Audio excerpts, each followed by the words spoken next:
America. My name is Osei-Frimpong, and I think you need to take seriously the possibility that we're looking at a permanent GOP at the national level, one-party state. And why I say that is I'm in Georgia right now, and it's nice here. Like, we've pretty much fixed a lot of the problems, the standing problems. We just haven't redressed some issues with the black community. But for the most part, you know, the weather's nice and the living's good and the place didn't shut down because of COVID. And for the most part, GOP permanent governance here is great. Not great. That's misplaying what's going on, but it's good enough. It's actually, it's a state that makes sense, and it's permanent GOP because the only people who are left out are black people, and not necessarily because they're black, more because they're not related to white incomes, but you could also get around that through education. So pretty much you can make it in Georgia as long as you come from a family that values education. If you come from a family that values education and even knows what that looks like, you can make it in Georgia. And that's going to be the message for the entire United States. So I'm thinking that the whole United States could turn into Georgia or Florida. Remember, Florida, it wasn't that long ago. Florida was a swing state. It wasn't that long ago, 6 years ago. Like, DeSantis barely won. And now it's a steady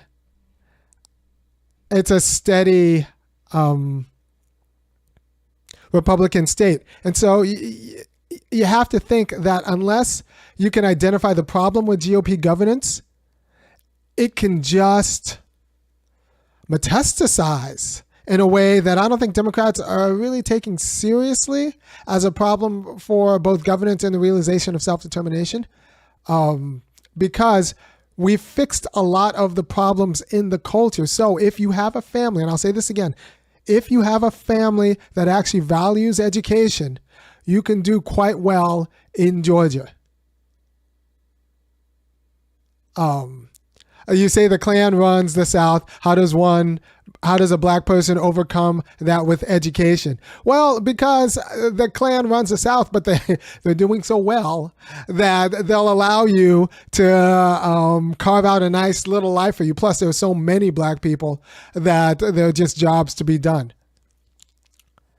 Right?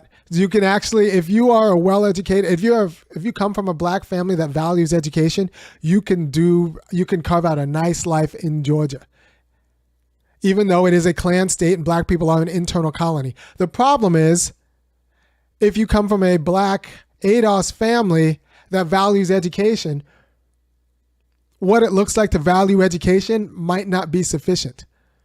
I'll tell you right now, and I'm going to start, black families are messed up. So if you come from a good family, you can make it, but there's a reason why there aren't a lot of black people coming from good families, because our families messed up, because the quality of skills that we developed having to deal with Jim Crow and then market liberalism after that are not conducive to actually being responsible citizens and parents and good in civil society. So if you come from a screwed up family, you're screwed. If you come from a good family, you can make it. Right? So people from good families are going to look at the governing structures in our culture and think, GOP governance is great. GOP governance is fine. And that's true if you come from a good family. The problem is the people who are left out, the people who don't come from good families. And it's not necessarily, people like to think that it's necessarily the poor, but actually if you're poor but you come from a good family, in Georgia, if you're poor but you come from a good family, a family that knows what education is and what it is to actually foster that education in their children will do quite well. And if you're a responsible person, the fact that your children will do quite well is enough. Right? So who doesn't do well under GOP governance? People who don't come from good families and people who don't like to work. People who don't come from good families and people who don't like to work. So that's a problem. People who don't come from, but why Why are those disproportionately black people? Well, because our families are screwed up. And why are our families screwed up? Because of the terrorism of Jim Crow and then being thrown into market liberalism after that. If you survived that and you have a good sense of education, what education looks like, then you can do quite well in Georgia. However, you think you have a good sense of education. People are like, Army, how dare you think that black people don't have a good sense of education? I'll tell you why. All right. I was talking to a professor at the university. He's got three sons slightly younger than I am.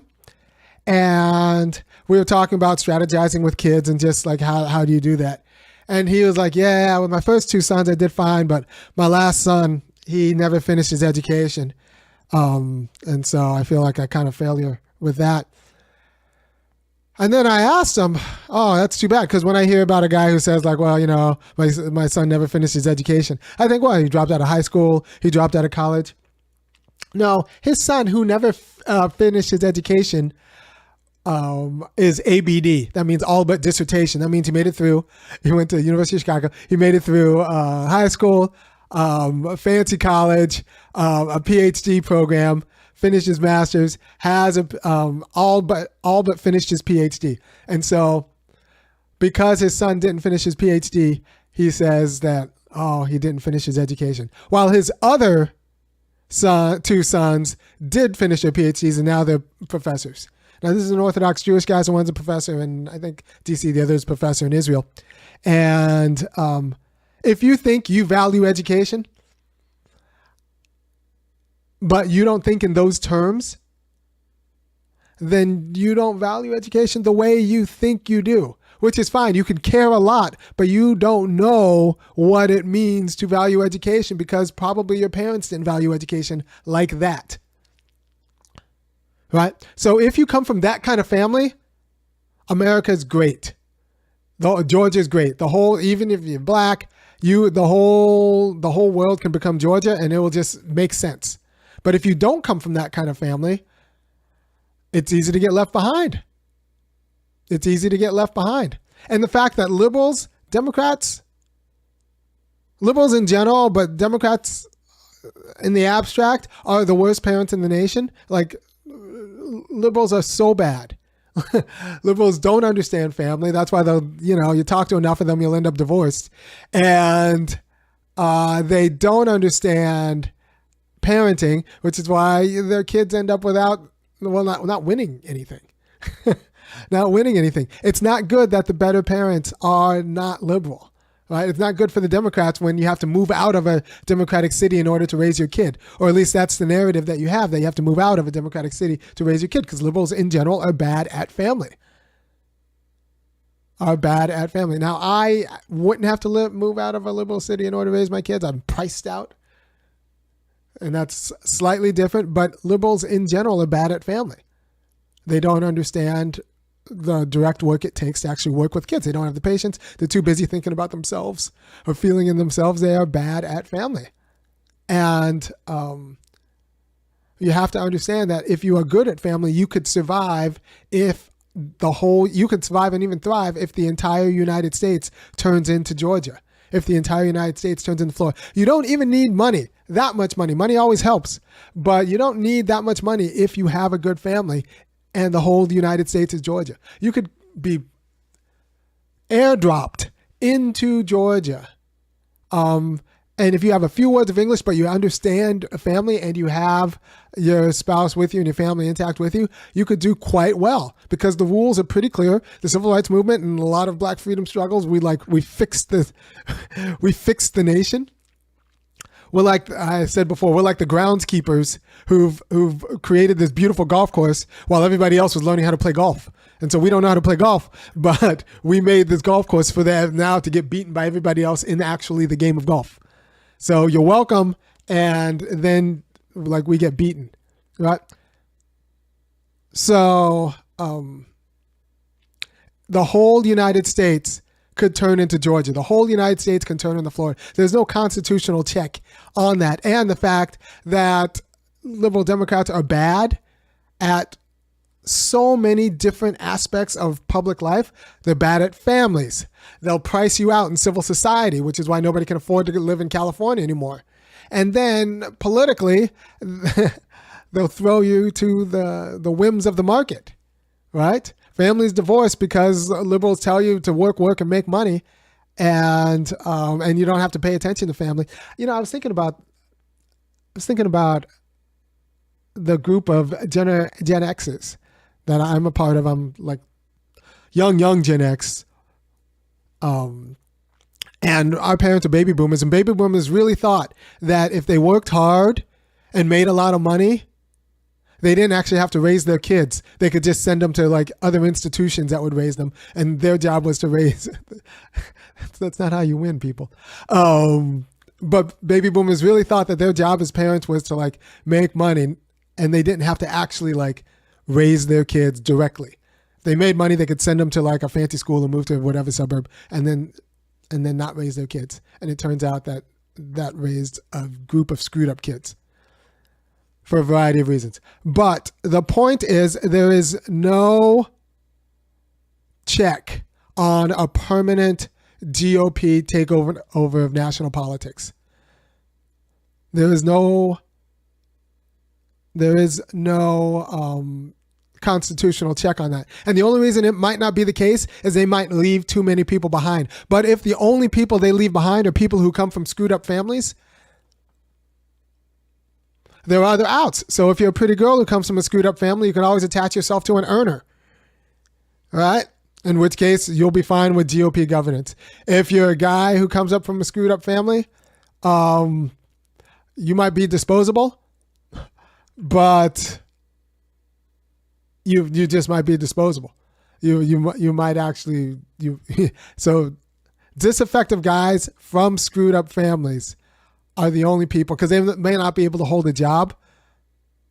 But if they have a good family, like the good family will pay for like the rehabs and everything else, right?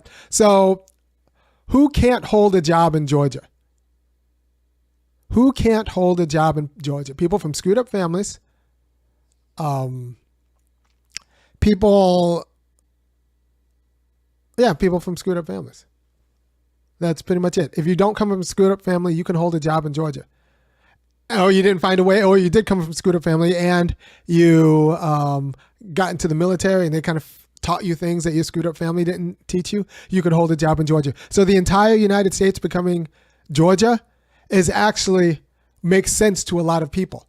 And then if you can get a job and you can hold a job, you can get the benefits that go along with that, right? And that include medical benefits. So you don't need Medicare for all because you didn't come from a screwed up family, which means you can hold a job. And if you can hold a job, you can get health care, and that's fine. So the only people who need health care are people who come from screwed up families. And so they make other bad decisions. But the thing is, people who do come from screwed up families and make other bad decisions, they're also full Americans. And if we want a government that's actually for the people and by the people, it needs to be for and by also the people who come from screwed up families, which means we need some sort of way so that the people from screwed up families get jobs and their fair share of dignity and, property and all of that stuff. And that's pretty much the only way that the Democrats can be relevant. We can say that your citizenship and the quality of your freedom shouldn't be conditioned on the quality of your family. In a world where if your family is actually intact and know what they're doing, you'll do well. We can't just presume that everybody has an intact family. And in Georgia, that actually becomes clear on how that gets racialized, because the reason black families are screwed up, I'll explain why people from screwed up families can't hold jobs later, Coleman Silk. But the reason black families are screwed up has 100, the legacy of Jim Crow on through to market liberalism without ever being able to sustain an autonomous family that wasn't under the thumb of either the boot of the market or the boot of the clan, right? So you couldn't actually have a plan for your kids. And so that screwed up the black family in Jim Crow. And then you throw that into market liberalism, there was no kind of prophylactic against the market telling black family members that they could just do what they want and just get divorced, and like the family doesn't matter. It's all just a business thing. So why, someone asks, why can't a person from a screwed up family hold a job? Because the habits you learned in your screwed up family, the habits you learned to survive and the habits you learned to thrive, whether it was coddling the insecurities of your parents, or not really taking, social responsibilities seriously because nobody ever held you accountable. All of those habits now make you kind of a problem on the work site. Make you a problem on the work site. And so that's why people from screwed up families can't hold a job. Right? But America, insofar as it's for the people, has to be for also the people from screwed up families, which means we need, dun, dun, dun, dun, not the quality of ethnic chauvinism that only takes care of people from good families, but we need something like a democratic socialism that guarantees people both a job and a place in society, even if you come from a screwed up family.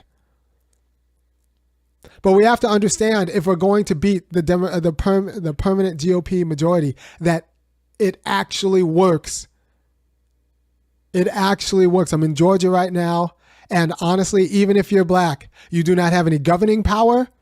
You do not have any commercial real estate. That's all owned by the whites. And any black leaders around all have a group of white people they're scared of, and there's a group of white people who aren't scared of anybody. And that's how you know you're in an internal colony. But yet, we have a system of laws that works. We have a system of laws that works. So you can carve out a pretty nice life here. And the cost of living is actually really happy. And like, they'll do things like protect you from liberal panics. For example,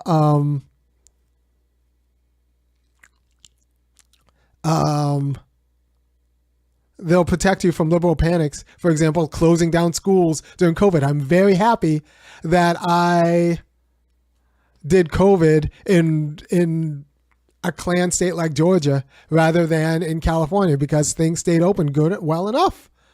People didn't freak out.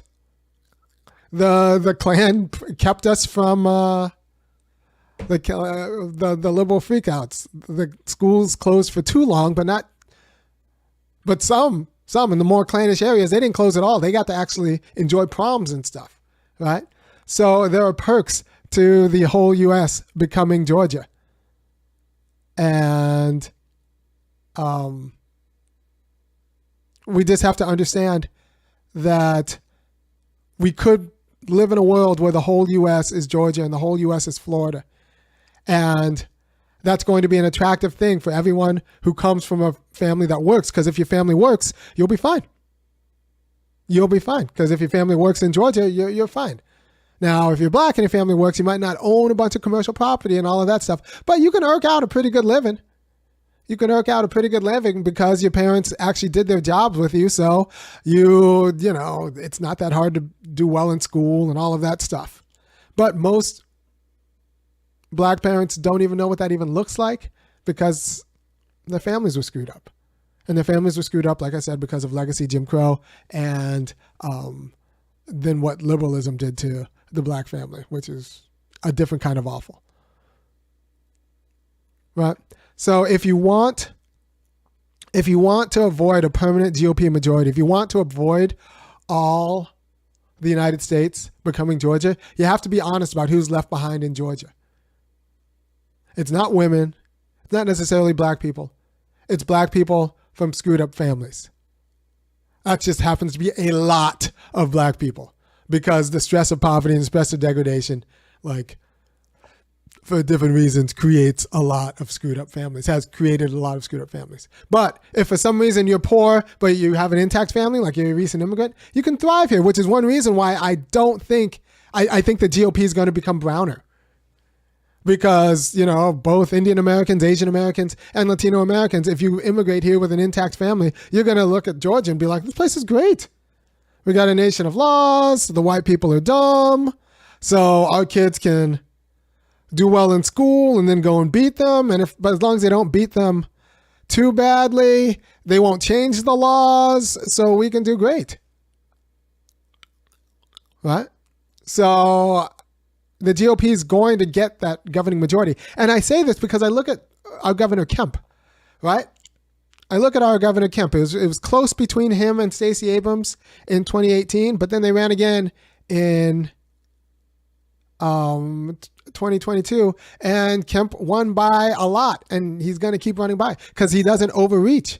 As long as he doesn't overreach, as long as the national GOP doesn't go for a national abortion ban and take that seriously, as long as the GOP doesn't overreach, like, we could look at a permanent GOP majority in the nation where they just kind of take over all of the national government. Like, you say you don't want your kids in a Klan state. Right now, I am in a Klan state. I am in Georgia, and it's a pretty easy place to raise my kids. You have to like identify, but you can think your way through this problem. I have an easier time raising my kids in a Klan state like Georgia than I would in California, because in California, everything would cost too much money. Everything would cost too much money, and that would stress me out because then I'd be tied to a job I didn't have. By the way, the quality of wisdom I'm giving to you right now isn't something you get all the time. So you need to go to www.funkyacademic.com, kick in $5, $15, or $50 a month, and I'll kind of keep doing what I'm doing, help you not squander your life and not screw up your kids, and help you think about your politics like in a responsible way. Now, I'm not saying this is good, because I think an America that only works for people who come from good families is still insufficient. I think you need to be able to come from a screwed up family and still be guaranteed a job, because without a job, you can't do anything. Like, your life is less than, like, you can't really govern in America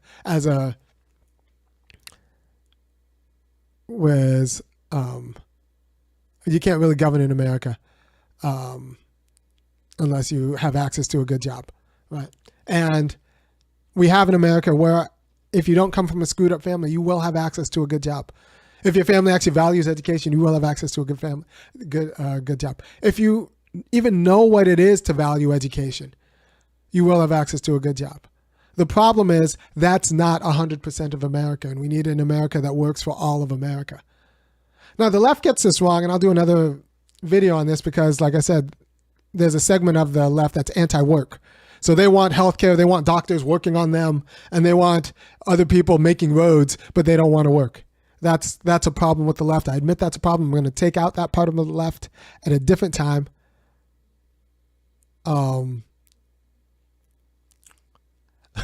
mean, you need to teach your boy how to fight. Public school kids don't wait to hear a reason. Look, public schools, the public schools here are just fine. They treat smart kids well. Like, I don't understand. No, I'm reading the chat. Someone says, I mean, you need to teach your boy how to fight. Public school kids don't wait to hear reasoned arguments. Turns out that my public school kids are very popular. They all do very well, both in school and in sports, and their peers treat them with respect because they do so well in school and in sports, and they're in general decent people. So I don't know. I think if you're a good parent, your kids do well in Georgia. The problem is there aren't a lot of black good parents, but there's a reason for that problem. It's not like they're genetically deficient or anything like that. The problem has 100% like to do with the terrorism the terrorism that screwed up the black family, right? So can I do an episode on Berkeley people you observed to learn how to parent? I've said before that I actually learned how to parent from backwards engineering, the people I met at college when I went to Berkeley, and the kind of no BS Asians that I met at college when I went to Berkeley who actually parented well. I was like, oh, this is what actual parent dedication looks like. It's not just hoping you can make enough money to send them to a different institution where they'll parent them and raise them. It's actually like working with your kid on things, working with them that direct, like you sit with the lessons, you sit with them and for hours upon hours upon hours. And that's just what your life is for a few decades. And that's fine. That's what my life is with my for my kids right now. And guess what? My kids do very well on every test that is given to them. And, I got 2 kids who just won state championships in cross country and 1 kid who got 3rd. And one who set a one who set a state record. So how do you make it to Berkeley from a single parent household? Well, a little bit lucky. One, I think about my dad. My dad was Ashanti. My dad and my mom had different kind of understandings about like how to attack life. And so I had to kind of like think about what he would have told me had he still not been kicked out of my household about how to think about school and stuff. And and I kind of backwards engineered that. And it was a time of affirmative action. So you get to hear me talk to you about my time in Berkeley because of affirmative action. So all these people who are anti-affirmative action, they're the reason you have a funky academic. So, I was very good on tests because I studied words, and a lot of these tests are just,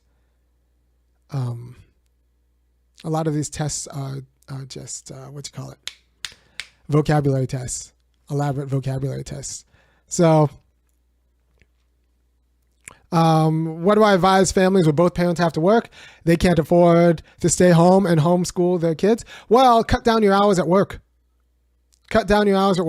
I'm not saying one person has to quit, but you need to find a way to be home and do direct work with your kids. It's more important than earning that little bit of money. Get your ass home by 4 and spend time with your kids. Now I'm home a lot because like I got one shot with my kids and I'm not screwing that up. So I'm home a lot and I spend a lot of time with all 3 of them and my kids are excellent. But if 2 parents work and you're both getting home late and tired, look, man, that's just not good enough in 2024. Your kids are going to lose to my kids because by the time, you're stuck in traffic, I've already helped my kid with her homework and I'm working on them with soccer and I'm already doing extra math and like, I don't know what to tell you. Money can't do it. Money can't replace parenting. So honestly, if I had to tell like 20-year-olds, I'd say make all of your money between like in your 20s up until your early 30s and have your kid in your late 20s or early 20s and whatever. So by the time they turn like 4 or 5, you can cut down your hours and just spend time like working with that kid and your family. And that's for both parents. You don't need money to live and move someplace where you don't need a lot of money to live a good life, and just spend that time with your family. Spend that time working with your family. That doesn't mean homeschool your kid, but it does mean don't have both parents working till 6. I mean, my mom worked 3 to 11. She was a nurse working 3 to 11. So like, I was raised by watching television.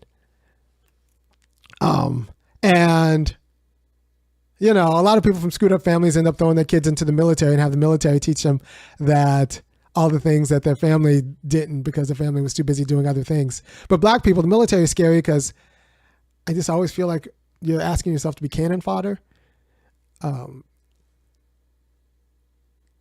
And yeah, someone says, I came from a kind of screwed up household, and I agree. The other students in graduate school tend to have shockingly good parents. Yeah, once you actually see what shockingly good parents look like, you look back at your life and you realize, oh, I did not have that. That's why these people win and I'm an anxious mess. Right? So like my goal with my kids is that they don't have to worry about being imposters in anything because like they had not only the stability, but the knowledge and the competence that the rest of the world kind of makes sense. They don't have to make excuses for themselves because they can actually do the thing. Right? And so in a GOP world, even my kids do wonderfully. So also, people think about publicly funded housing and basic income. No, you need jobs. People need to learn how to do things. Parents need to know how to do things. Because if you don't know how to do things outside of the home, you don't really know how to do things in the home, because what you're doing in the home is preparing kids to go outside of the home. There's an idea that if parents had just more time itself, they'd be better parents, but that's not necessarily true, because if you don't have the patience and the disposition to raise kids, and I think a lot of parents learned this in COVID when they tried to homeschool their kids or teach their kids, they didn't have the disposition to do it, then you're not going to actually do the job of being a good parent. So you need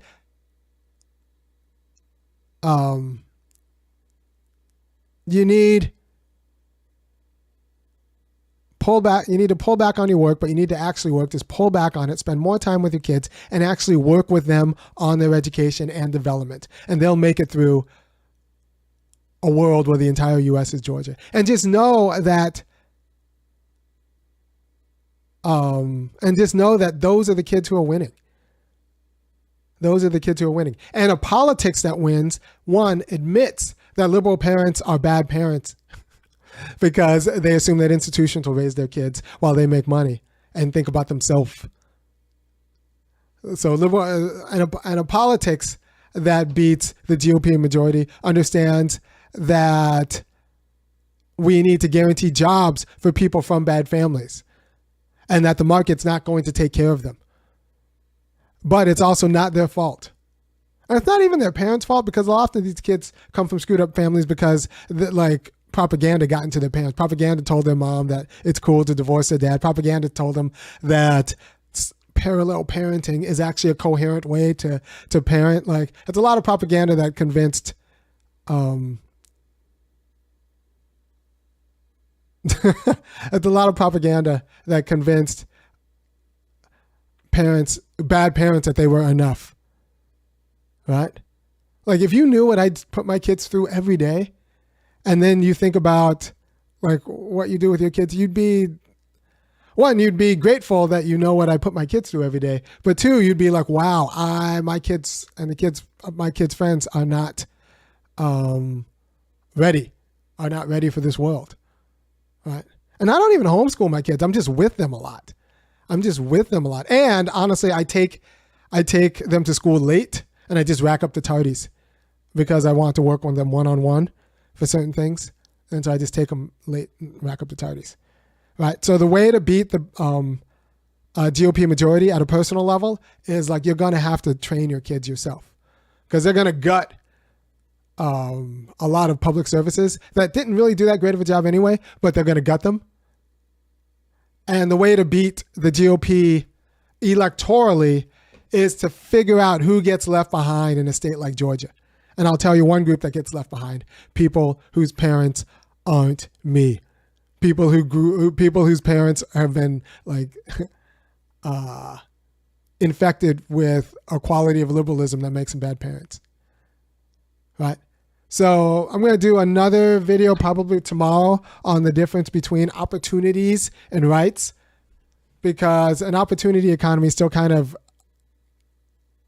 inserts instability and anxiety in your life, because you don't want an opportunity of healthcare. You want actual healthcare, which is why Obamacare never actually worked, because it didn't solve the problem of people like needing healthcare, which is why the Biden infrastructure bill never worked as a jobs program, because it still didn't solve the problem of people like needing jobs. In a well-ordered world, when you become adult, you should be able to go to an employment office, sit down with someone and say, all right, this is what I can do.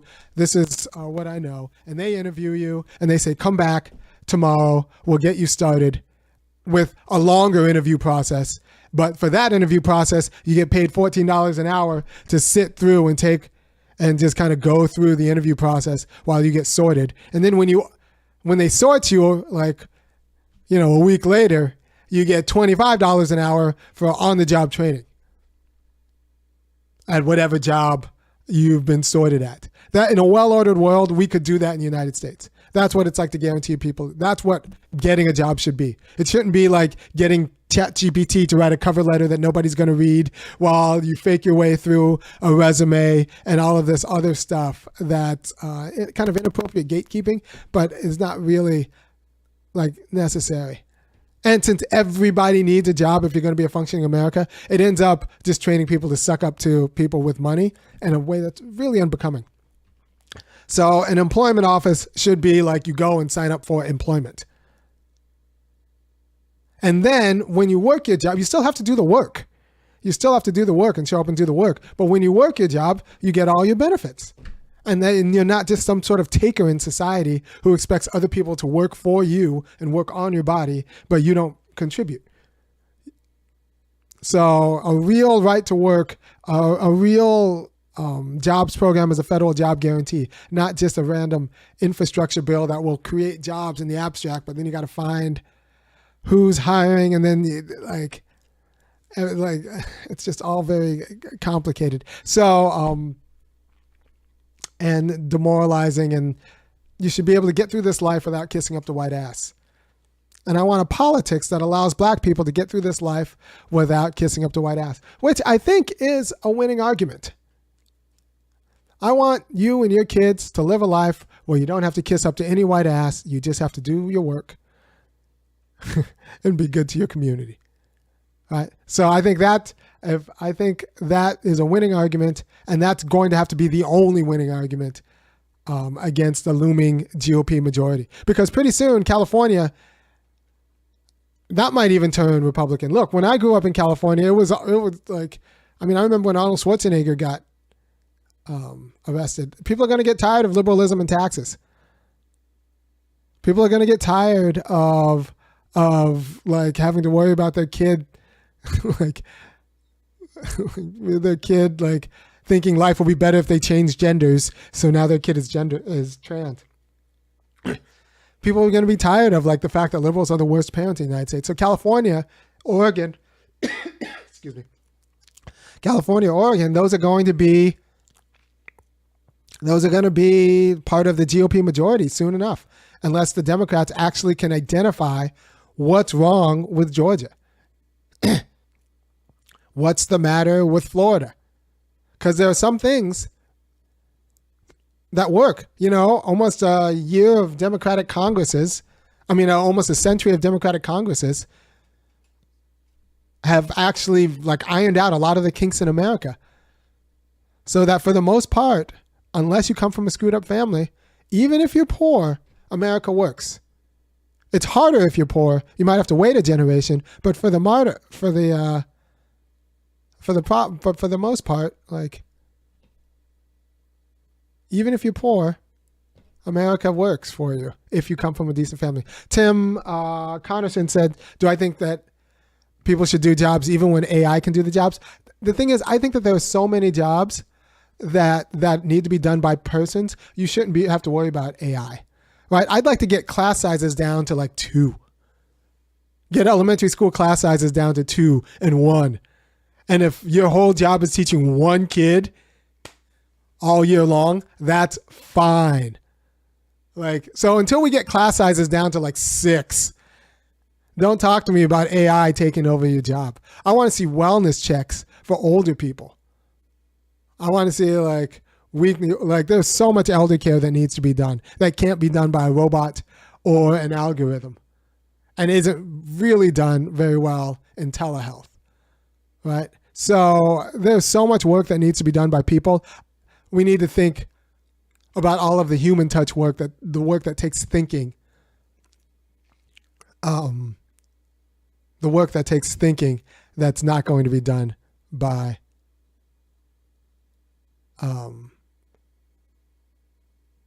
AI, right? So someone says, to make any type of real money, you'll work with a lot of Caucasians as business associates and customers. That's true. That's true. So you got to learn how to deal with the whites. By the way, in my way, I'm kind of emancipated by the whites. That's why I can say things like you have to learn how to deal by the whites. And the only way I'm emancipated by the whites is because of you. black people and white people and all the people who are smart enough and have the insight to watch my show. So I think you should go to www.funkyacademic.com and kick in $5, $15, or $50 a month to keep me giving you the quality of wisdom, lest you squander your life and be confused when the Republicans keep winning. I heard if Biden stayed, they had internal polling that said he would have lost by 400 electoral votes. He would have just won like New York and California, and like maybe Oregon, right? So,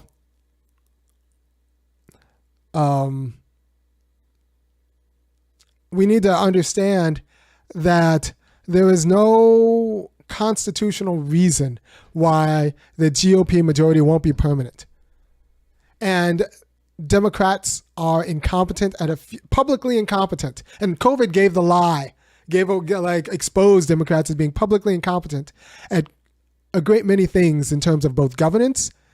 They closed down the schools, like without really thinking about it, without thinking, in a well-ordered world. Look, I told you at the time when there were so many other things.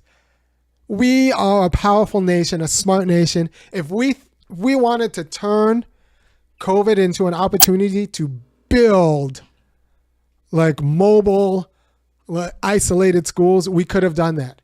We could have put all of our resources into building not outdoor classrooms, but like portable classrooms where every classroom is a pod, and you got someone who delivers lunch. We could have actually thought that, but instead they sent you home and told your kid to go on Zoom, but you still had to work, which in other words, your kid spent a year on the computer goofing off. And nobody learned how to read. Except my kids, because I had the sensibility to take them out, and I just homeschooled them for those 2 years. And so my kids are now so far ahead of your kids because you listen to Democrats. And that's the problem.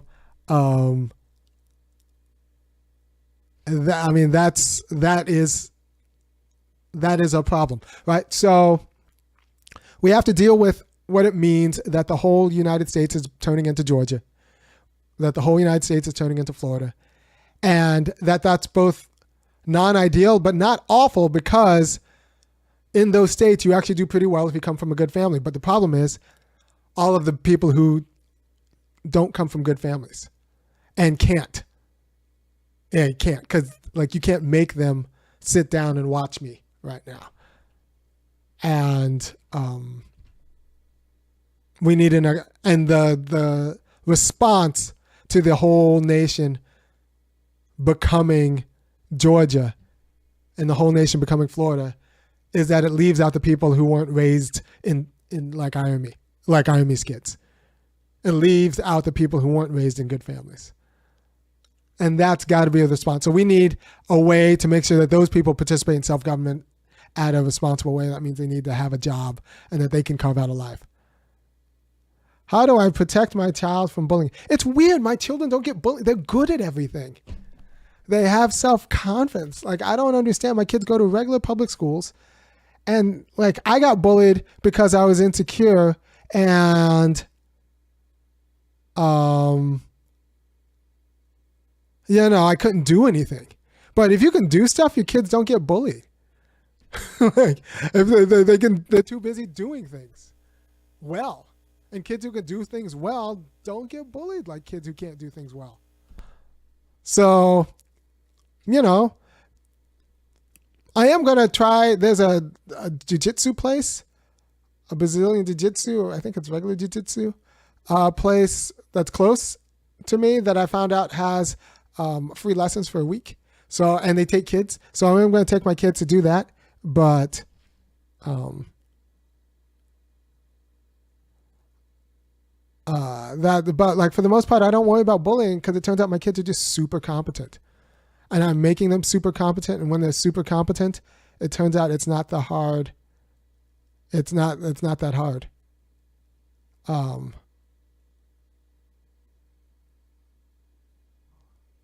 And someone says, Ironman's kids will beat only the black kids. The thing is, my kids beat all of the white kids too.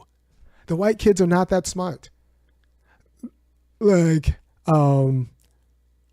Like, it's not just my kids are the best black kids around.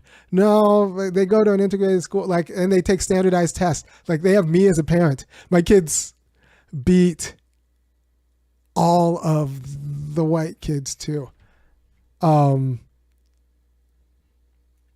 So someone says, I mean, talk about parenting without insulting other well-meaning parents. Well-meaning is not enough. I'm sorry. In a permanent GOP majority, being a well-meaning parent is insufficient. You actually have to have the skills and the knowledge and the disposition. You can love and hug them and want to be good, but like, it's not enough. You need to actually get your ass down and work with them, and then teach them and like work with them even when they don't want to be worked with. You need to like have a plan. Being well-meaning is not enough to be a good parent. And all of those people, I assume it's just a bunch of women in the comment who like who are upset about this because like this is so like weird for them.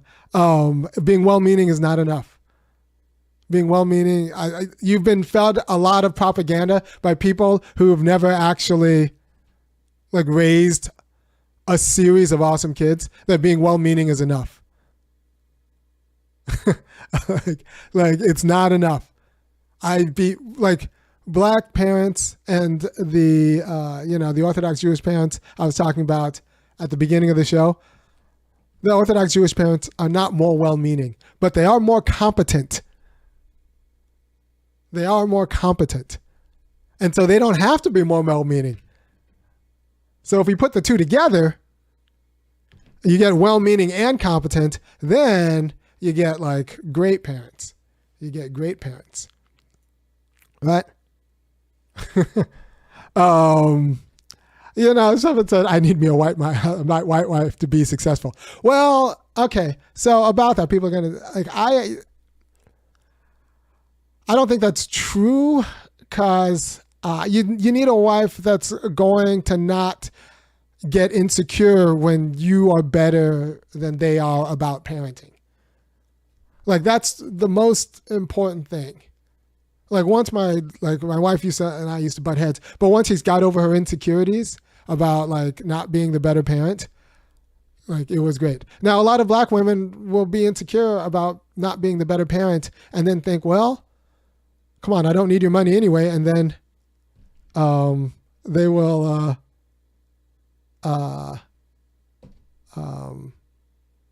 they'll leave you. And you can't be a good parent. You can't be a good parent and only raise your kid 3 days a week. Like, I mean, good luck. I don't think you'll lose to my kids. If you're splitting time and I'm with my kids all the time and one parent's serious and the other one's not, like your kid's not in the game. With my kid, like in Red America, right? So Bonnie was, my wife was laughing about like, you know what, black women wouldn't take you. And to which I said, yeah, that's probably true. But let's be honest, if we didn't get together, I'd probably end up with an Asian woman. That's the truth. That's probably the truth. Because my number one priority was going to be someone where I didn't have to worry about divorce. Someone who would be okay with me having a good sense of humor, being mouthy, and under no circumstances was divorce on the table. And that's not. And the quality of black women who would have been okay with that were already snapped up by guys who have more to offer than me. Or were bigger, and I can't deal with bigger. I'm too athletic for that. I run a lot. So yeah, if my wife wasn't going to be white, she was probably going to be Asian, and my kids would still rock. My kids would still rock. And so that's just kind of how it is. Hope there are any other questions. If there are any other questions in the chat, I'm kind of looking at chat. You guys seem to be understanding the program. You need to figure out who gets left behind in Georgia. You need to figure out who gets left behind in Florida. And you need to figure out why Georgia and Florida are going to be better than California. You'd rather deal with the ethnic chauvinism of Georgia than the like unqualified liberalism of California. Because at least with the ethnic chauvinism of Georgia, I don't have to worry about my son coming home thinking his life would be better if he were my daughter.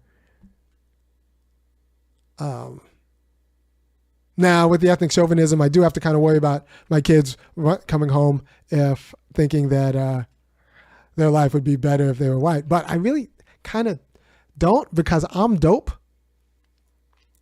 And my kids, like I said, they beat all the white kids at all the things. And their cool dad is black. So that's just, I don't really have to worry about it that much. I do worry about it, and it was a thing, so I make sure that my kids are around like cool black people. So oh yeah, someone said, oh yeah, so there's a story about when I first met my wife. I met my wife, I was working at a bookstore, she came into a bookstore, she wanted to buy a book. I had read the book, so we started talking about a book, and then I said,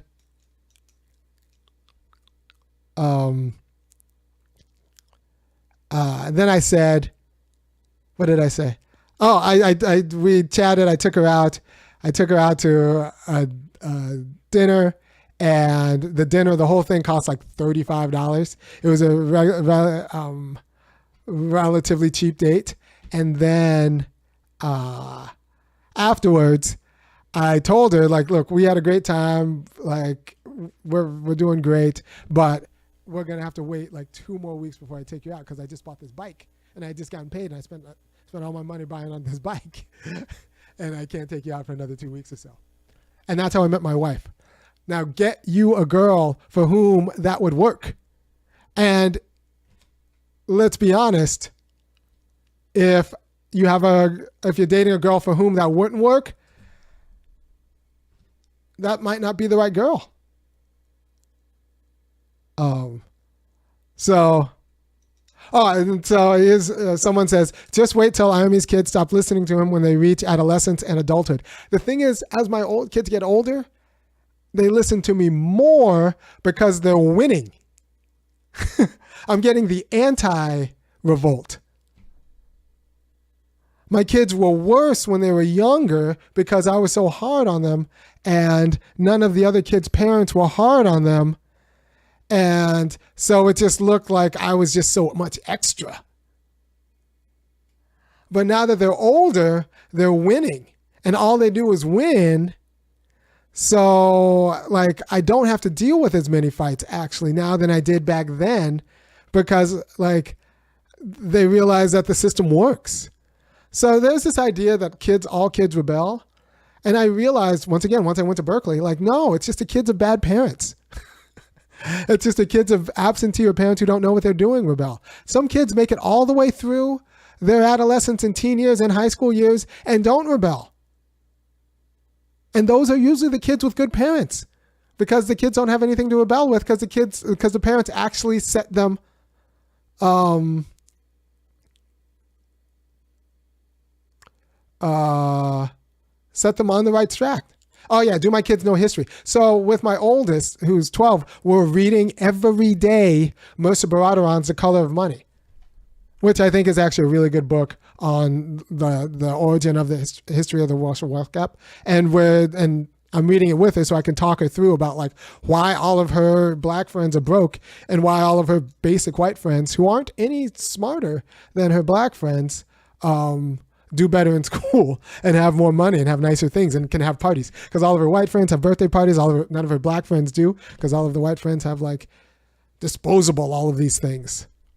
Disposable money and disposable time, where all of her black friends' parents, like, they all work, and like, who's got the time to organize birthday parties and all this stuff? So you got to kind of inoculate your kid against this, or they'll just come up like tacit racists or just confused, because white people have like all the nicer stuff and they get treated nicer. This changes as they get older a little bit, because once again, it becomes more about like what you can do. And if you train your kids to be able to do things,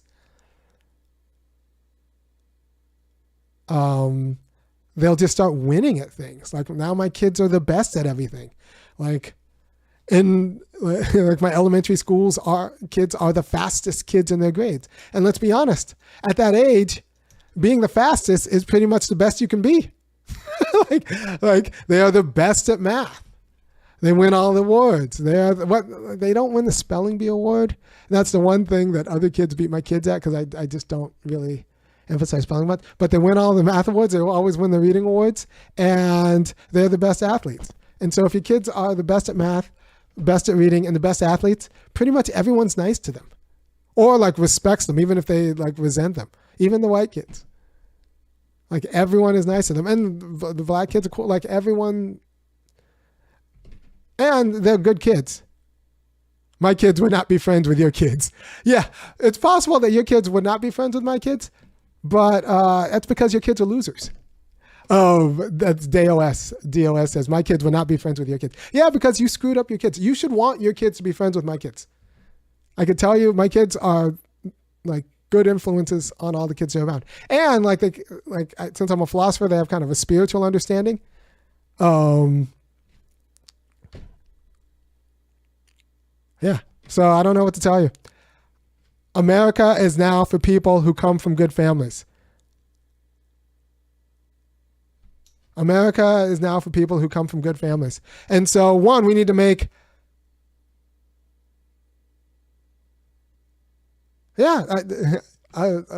one, we need to make more good families. Two, we need to make America a place for everybody, even if they don't come from a good family. And that's going to be the political project. But you can't just say that, America's racist or America's misogynist or whatever, because it's more complicated than that. Georgia works. Do you have a problem if your son played professional football and was good at it? Yes. My kids aren't going to play football. No, I'd rather them just be law professors. Why risk the CTE for football? My son's not going to play football. I'd rather him just, like I said, become a law professor. Do that instead. I don't know what would be the problem with that. I know you can do both. That kid from the guy from Texas who almost beat Ted Cruz. He is an ex-football player, but my kids just won't play football. It's fine. They'll live a great life doing other things. So I don't know what to tell you. Right now they play soccer and run cross country and swim, and I think that's good enough. So yeah, kids who lose are losers. Someone says he called someone else's kids losers. Yeah, kids who lose are losers. And it's often their parents' fault. Now, you can work with losers and turn them into non-losers, but kids who lose or are on a trajectory to lose all the time are losers. And that's not going to go away if, come on, we all know family. I'll tell you a family, right? So, I got friends, know some people in the foster, who grew up in foster care. The foster care system. Completely screwed up. Grew up in a foster care family. So now, they're single mothers. So now you're single mothers. You yourself didn't grow up in a functional family. You grew up in a predatory foster care family, because a lot of these foster families are predatory, or they'll say we treat you like our kid, but they really don't. So, so she's just screwed. And then they got a son, and she's got a son, single mom. The son is screwed. That kid is set for a life of dejection, and the kid's going to be a loser. We need public policy for that kid, because there is no, America is not built for him. America is not built for him. And I want public policy to be built for him. And it's going to be a generational line. It's only a matter of time. And the kid right now is probably 4, but the mom is such a wreck, and it's not going to get better. There is no it gets better. There's no magical Prince Charming who's going to sweep her off her feet. She's got too many bad habits. And so we need to be honest that kid is screwed. And what kind of institutions do we need to make sure that kid who comes from the opposite of a good family is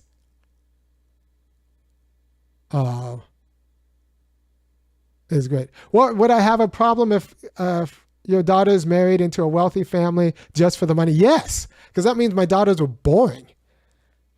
I mean, me who like barely cares about money, although I wouldn't mind if you paid your, $5, $15, or $50 a month to give to the funky academic. Me who like, and my kids turned into mercenaries who think that money is the most important thing. Oh my gosh. That'd be so boring. And if they just want a comfortable life, that means they don't. And like, if you're smart, it's pretty easy to get a pretty comfortable job. If you're smart, you could, become a professor. Like you can get a comfortable job. That's a good job. You don't need to marry wealthy if you're actually smart and know how to work. And that means they don't want to actually contribute to their community. I don't know. Yeah, so if my daughters, my daughters end up like not caring about black people. If they end up marrying for money. If they end up, I don't know. There are a lot of things that like non-obvious things that other parents wouldn't consider themselves failing as parents, but I would 100% myself consider failing. If they end up like Republicans, and not the good ones, like the bad ones. If they end up like Candace Owens or whatever, like I would feel bad. I would feel like I screwed up because I didn't give them enough history about why America is the way it is.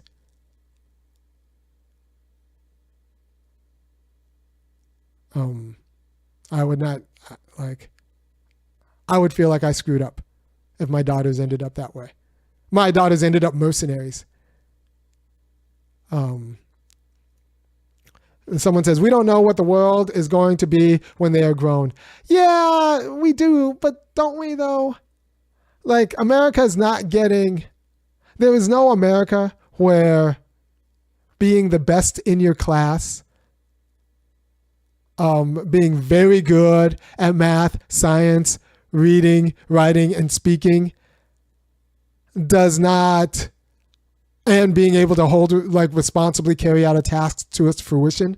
There's no America where that functions and those kids don't end up doing pretty well. Like, you can say that we don't know what America is going to be like. No, we do and we don't. If anything, America's on the track that my kids are going to do even better because there are going to be more people that like they'll just be better than under GOP governance. So I don't know. Just irony. Here's my point. You're brilliant, brother. Just pivot off dumping on Black American people. Spread the criticism around. I don't think that's what you need me on this show for. Like, I'll criticize Black people, but I'll say there's a historical element. It's not like Black people care for their families less, but we are a downwardly mobile people. And the Bill Cosby era of blowing smoke up Black people's butt, that just confused a lot of Negroes about the state of play. And I care about actual Black community uplift, not posing. Like, I would have, toward the end of A Different World, Dwayne Wayne got kind of hard with Whitley. I think he told her to shut up once. Like, she needed that. Like, a lot of you Jack and Jill Black people need, like, me to tell you just to hush. You don't know what you're doing. And, like, this is the state of play right now. And the state of play is that your kids are screwed unless they come from a fantastic family. And I'm here to tell you what a fantastic family looks like. Not screwed. They might do okay, but they would do better. They deserve better parents. A lot of Black kids deserve better parents. The reason why their parents aren't good is what separates me from someone who just hates Black people. I think the reason why their parents aren't good has everything to do with the survival mechanisms that they developed in order to make it through both Jim Crow, and then they succumbed to liberalism. Like, very good Black mothers kicked out, very well-meaning Black mothers kicked out Black fathers because liberalism told them that they don't need a man. And the father had the audacity to tell the black mother, like, maybe they should do this instead of that. But yet the black mother didn't need the black father's money because black guys never really made that kind of money like that. And now, like, very good mothers made that mistake. Very good mothers made that mistake. I talked about Tyler, the creator, made a song about it, like him, about how his mother made that mistake. Kanye talks about how his mother made that mistake. My mother made that mistake. America is shot through with black families that could have been intact, but the mother kicked out the father because the father had the audacity to both be broke and tell the mother that the mother didn't know what she was doing with the parent, with the kid, or didn't know as much as she thought. Well, we're down with immobile for a few reasons, but am I for reparations? Yes. Yes, I'm for reparations. I am very much for reparations, but we can't get reparations until we show that we need to be repaired. All the black pride stuff and we're all enough stuff, that doesn't show that, like, actually we are not enough. We need to be repaired. You will talk yourself out of reparations by, like, faking that you're doing great.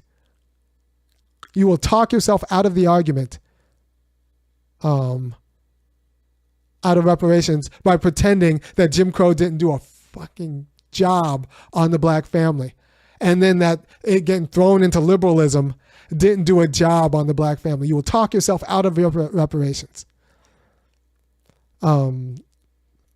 Reading list for new parents. You know, The Well-Trained Mind. The Well-Trained Mind is actually a good book to start. It's a classical education book.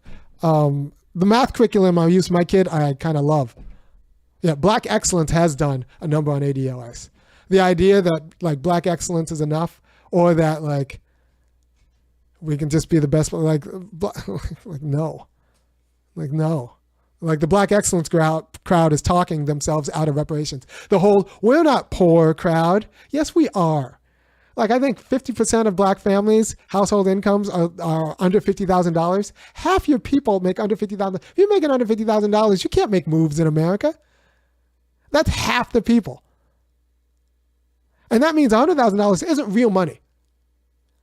Like, if you had everyone making $100,000, that would be real money. But just like a handful of people making six figures, when half the people make $50,000 and less, that means black people were broke and related to brokenness. That means you're missing calls and not, like, picking up the phone because the person who on the other end of that phone needs money. That means, anyway, unless we can talk about how we're screwed, and one of the ways we're screwed is that we are owed better parents than the parents we have, we are not going to be able to make the argument for reparations. And the reason we're screwed has everything to do with the policies of this nation targeting black families, black properties, and black civil life. I'm not saying that someone's saying that you're saying the poor black people are lazy. No, I'm saying they're ignorant. There is a difference. And they've been made ignorant because they were targeted. They don't know what caring for their kid looks like. And they don't really believe it when I say it because everyone in their life has lied to them, so they have to trust their gut. And their gut is not programmed right. And the liberal media tells them to trust their gut because the liberal media knows that it can manipulate their gut into, like, whatever the nearest fad is. Right? So, yeah, Candace Owens called reparations victims. Yes, we're victims. We're victims. We are victims. You are a victim of not having the parents you should have had. Not just the inheritance. A lot of people talk reparations, talk about, like, inheritance and parenting and inheritance and property, but it's also about having the quality of parents that you could have had. Like, they owe you money for taking away the quality of parents you couldn't have. Even if the Holocaust, even if they wiped out all the Jews, the ones who came still had their culture. Jim Crow wiped that out. Black people never had an autonomous culture. Like, the closest you can get to one is the NOI, but that's got its own problems. But at least, like, I have a qualified respect for the NOI. insofar as they identified a lot of the problems and a lot of the solutions. We needed a black Haggadah. If you don't know what a Haggadah is, it's the ceremony that Jewish people tell during the Seder that tells them about themselves and forces them to ask questions about themselves. The NOI, the Nation of Islam, actually has a story that tells black people about themselves, who they are, who their enemies are, and what that means for themselves. Like that is, that's what black people need. And so unless you understand yourself as a victim, don't be surprised when you don't get your reparations. You need to be a victim first. So you need to own your victim. Yes. Think about all the people who score off of being victims. Every white woman especially talks about, being a victim of sexual assault. And that might be true, but they don't call that victimhood. They get plaudits and power from it. Yeah. All right. So someone says, notice that these Indian and other Asian families doing pretty well in red states and counties. They have an intact and intentional family. That is 100% right. They come here with nothing but an intact. They come here with something, but all they really needed was an understanding of family and the idea that we're going to work with our family, and you can win with just that. You can win with just that. Now, they come here with more than that. Oftentimes, they come here with PhDs and other people who are already here. And they definitely don't come here with any liabilities. They left their liabilities back in their home countries. We got cousins. We got people we got to hide from. We got liabilities. IME ignores even the famous one. Joe Jackson, Richard Williams, Martin Luther King Sr. All right, so here's the deal. All of those black parents who are awesome black dads have an ugly side. Daddy King hit the shit out of Martin Luther King. Hit the shit out of Martin Luther King. Martin Luther King had a quality of childhood upbringing that was even worse was more severe than anything I would put under my kids. Richard Williams had to leave an entire family, and he had kids before Venus and Serena, and just had to write them off. And in order to raise Venus and Serena, he couldn't do both. He was like, well, I screwed up them. I'm just going to take the L on these other children I had and then move out to California and start fresh. Well, what would make my kids proud? I want my kids to be decent people. I want my kids to be decent people, functional people who who themselves are good parents. My dad wanted me to become a Supreme Court justice. I don't need that for my kid. I just want my kids to be decent, functional people with a good sense of humor and participate in their kids' lives and are good parents. I don't need them to stay. I don't need them to I don't need them to shine like that. I need them to be good, functional, substantive people. And then who was the other father that I don't? Yeah, Martin Luther King, Richard Williams, Joe Jackson. Joe Jackson, like I said, he would probably agree with me. He was hard on his kids in ways that, like I said, is a little bit unbecoming. There are consequences, right? So, I don't know.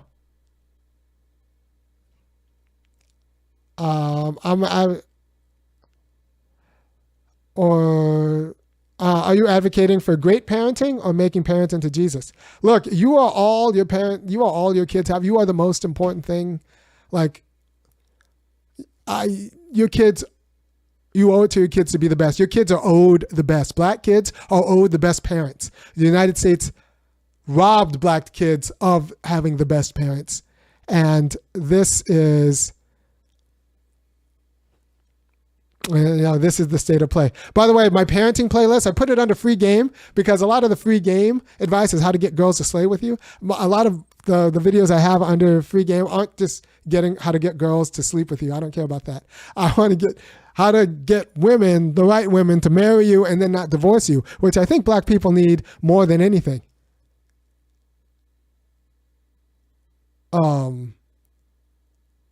Yeah.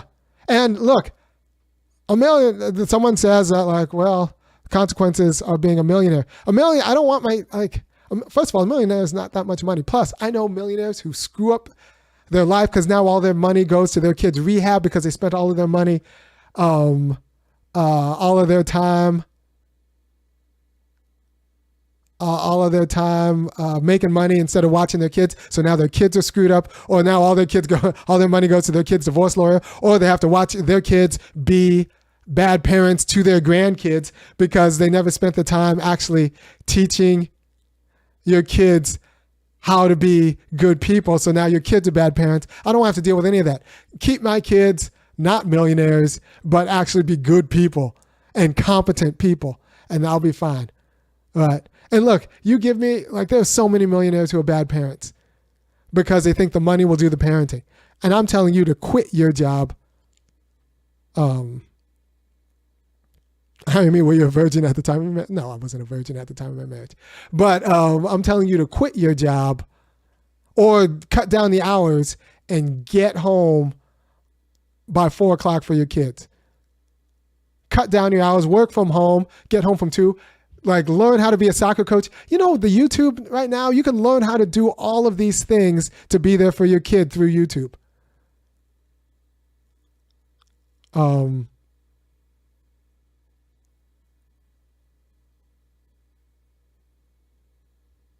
So there you go.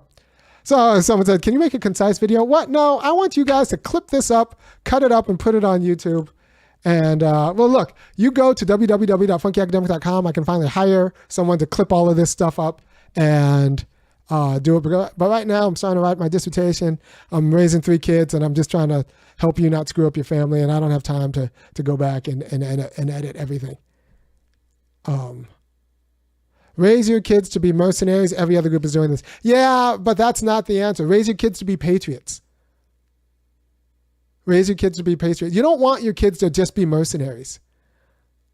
Because that's not making... I want my kids to be the best Americans. In the way that Martin Luther King Jr. was one of the best Americans. Raise your kids to be patriots. But black patriotism is going to look different than other people's patriotism. And I did a variety. I did a show on how black patriotism raises great Americans. So a lot of Indians have 2 working parents. Why do you think they succeed? I'm in the medical field and I see that quite often.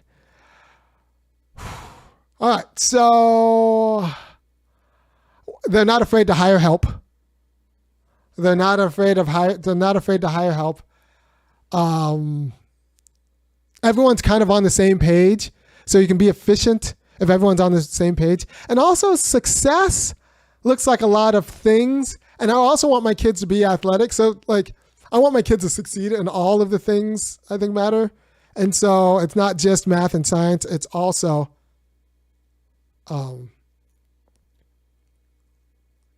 it's also like I want them to be fit and all of these other things that take just more direct attention.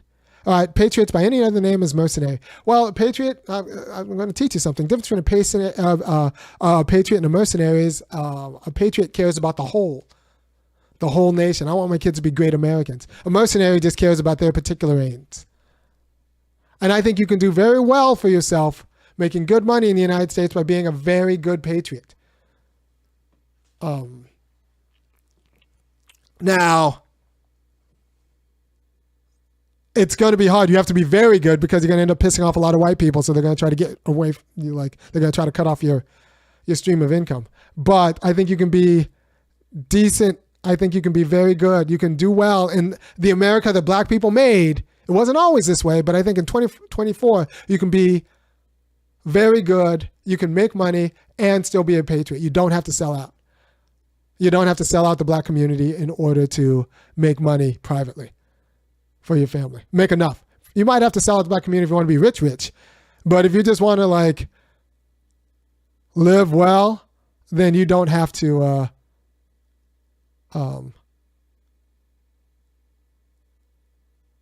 You don't have to do that.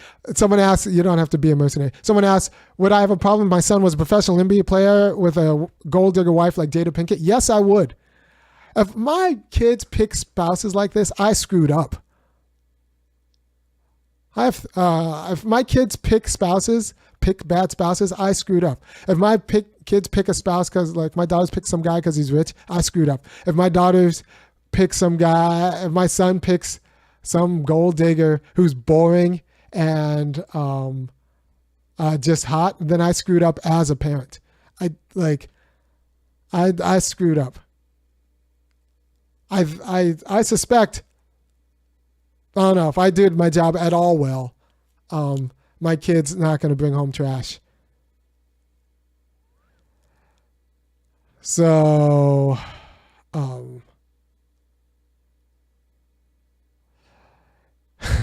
Indian Americans are not better than ADOS. They are preferred by mainstream America. No, they actually do family better.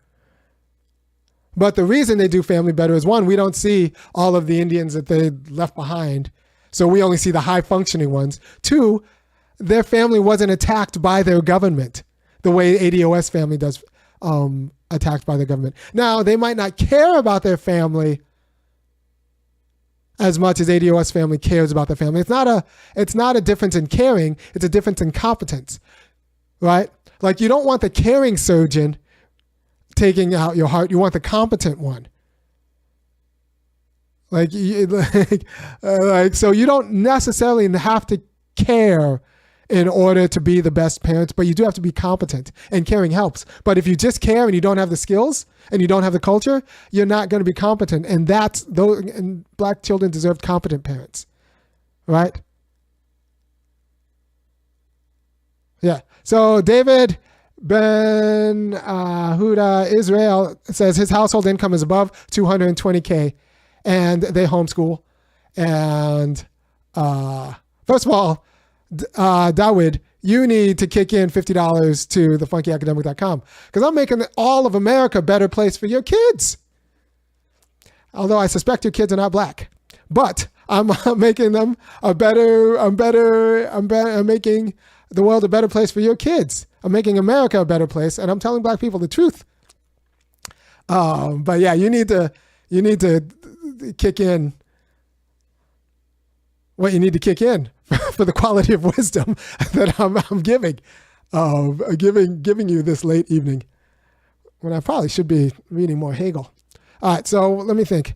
What, Army, do you think that black American ADOS would be better off if after the Second World War they were included in the New Deal and allowed to buy? Yes, they'd be better off if they were allowed to buy. Yes, of course.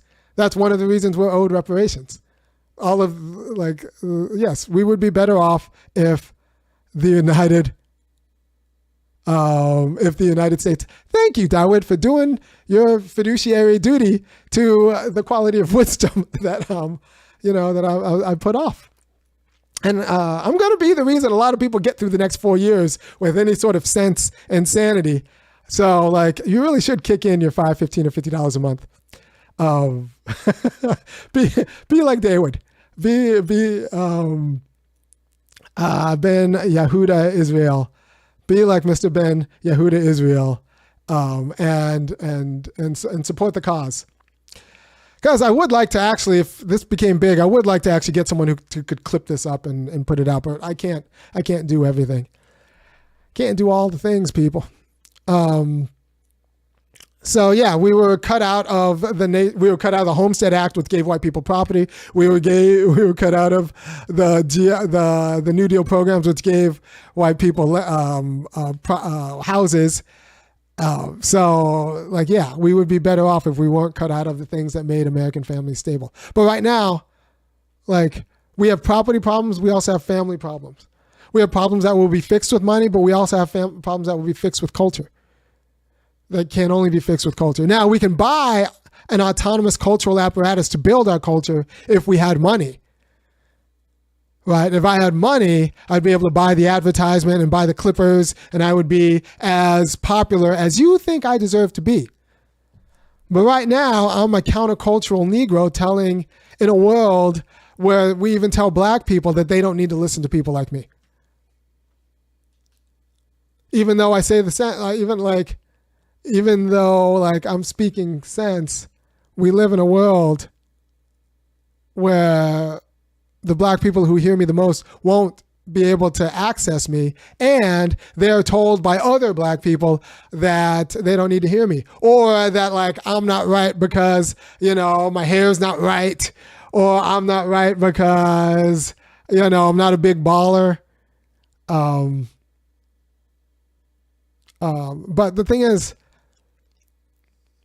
I want your kids to have better families.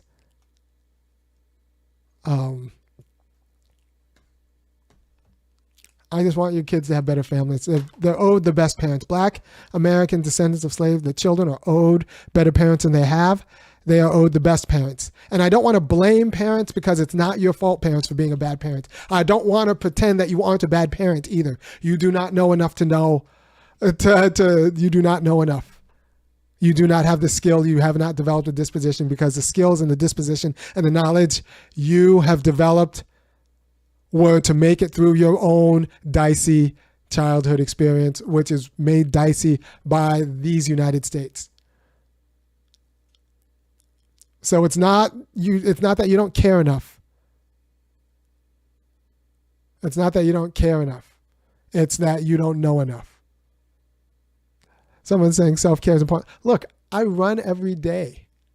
I am in incredible shape. The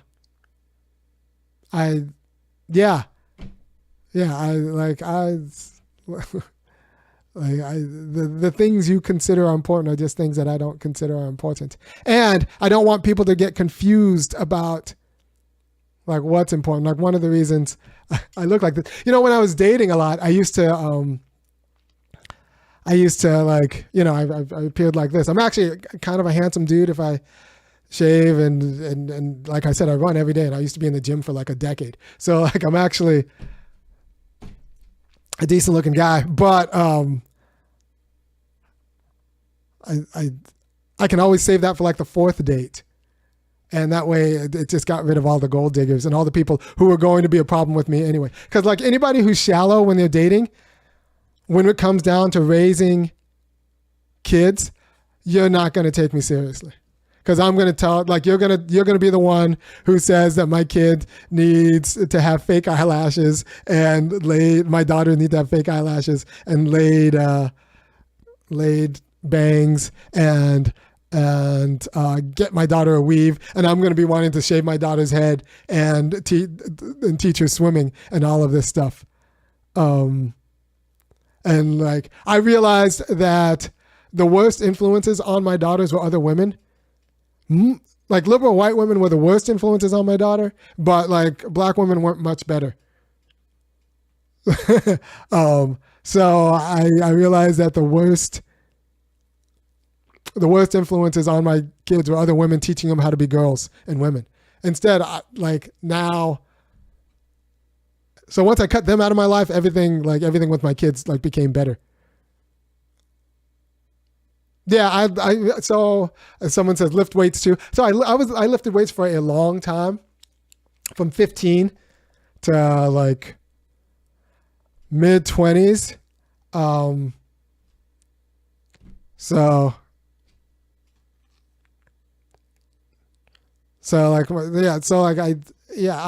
run, I do push-ups, I do sit-ups. I'm actually pretty healthy. Right? My self-care game is actually pretty good.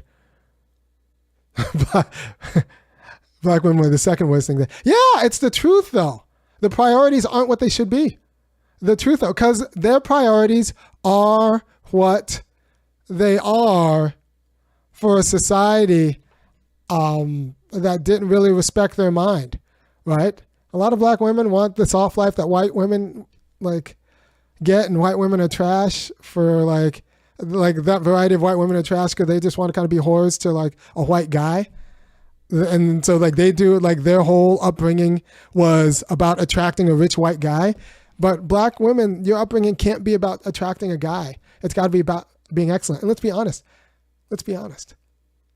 My kids are excellent athletes. They're very smart.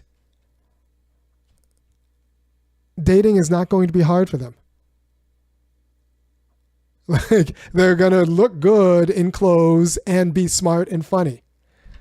Dating is not going to be hard, like not going to be hard for them.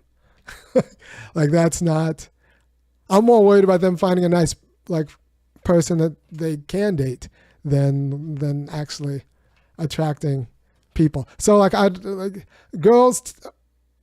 adults teaching your girls how to be girls is a danger.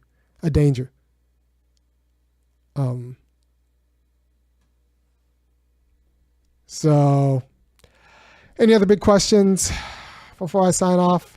If you appreciate what I'm doing, go ahead and go to www.funkyacademic.com. This has been a long show, but I hope you guys got enough out of it. And I'm trying to give you a quality of wisdom. Like I said, I don't want you to squander your life, and I don't want you to screw up your kids, and I want you to be the quality of parent that your kid deserves. Yeah. Do I talk to my daughters about sex and sexuality? Not really, because it's not something for them. I don't really want them to think about it so much. I want them to be too busy being excellent at things, and we'll deal with that. I mean, my daughters know where babies come from, and they understand the relationship that their parents have, but they're not going to need to seek validation through that in the same way that other people have to. Like, I'll be honest, I spent for a long time, I did not know if I would ever be able to attract a wife. I knew I could maybe get a girl. I could get a girl to sleep with me because, like I said, I'm like, a pretty good athlete, funny. I could get girls to hook up with me. But would I be able to actually attract a wife? I didn't know. My kids are not going to have that anxiety. They're going to be so much more competent about this world than I am. And when I say attract a wife, I mean attract a wife that's not going to divorce me. A lot of people don't take that thing seriously and they end up divorced. The number of good 40-year-old black men I know who are divorced, who like didn't think that would be them, is insane. And that is not me, but it's not me because I planned for it not to be me. One of my highest priorities was getting in a relationship that wasn't going to end up in a divorce. That means I'm not going to need anyone who is going to be looking at my money. I'm not going to need anyone who's going to look to me to take care of. I need anyone can get divorced. No, they can't. No, Dale, that's like, you think anyone can get divorced because you're ignorant and probably because you have a divorce. No, not anyone can get divorced. I'm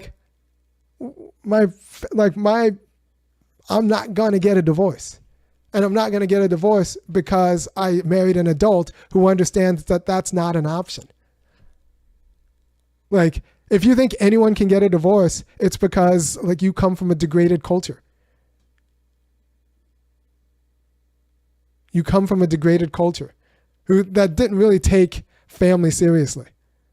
So certain classes of people don't get divorced. When I say class, I don't necessarily mean money because divorce happens at all ranges of money. I'm talking about class. Well, why the ad hominem attacks? Well, because you're spouting ignorance. You're spouting ignorance. If you're telling people that anyone can get divorced, it could happen to anyone, it's not your fault, that's ignorance. It is 100% your fault. It is 100% your fault. Anyone can work it out with another adult. I've been married for, 12 years. Plus or minus, 3 kids. But these people who say that, well, divorce just kind of happens, sometimes you lose a spark, those are just lazy, uncreative people who don't understand the responsibility of being a family. Not anyone can get it. Now, anyone could have a spouse who gets cancer and dies. But divorce is a choice, man. That's a choice. You're choosing to break up your family. Like, let's be honest. And I said this before and people got mad at me. Like, if I found out my wife cheated on me, it was cheating and having an affair, do we get a divorce? I don't think so. I think we work it out. Please don't attack my subscribers. I'll attack my subscribers if they're wrong. And you were wrong, DOS. And you're ignorant and you're spreading that ignorance to other people. Someone says, please don't attack my subscribers. Yes, I'll attack my subscribers. You're spreading your ignorance with your Ivy League degrees and your ignorance spreading to metastasizing. I hope your kids don't listen to you because you'll screw up your grandkids when your son's daughter gets divorced because you said it was okay. How can you control another person? Well, like, it's not about control. You pick the person with the good sense to like understand responsibility.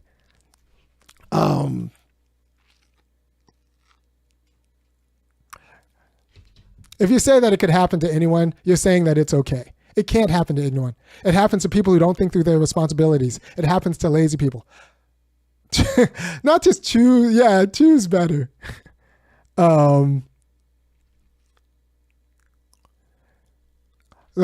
question is, will your wife choose to work it out? And that's something you need to work with like before you get married. If they're with you because of a lifestyle you provide, that means if they can get that lifestyle some other way, they will leave you. So don't get with someone who's expecting a lifestyle out of the relationship. Get with someone who's expecting a specific kind of partnership.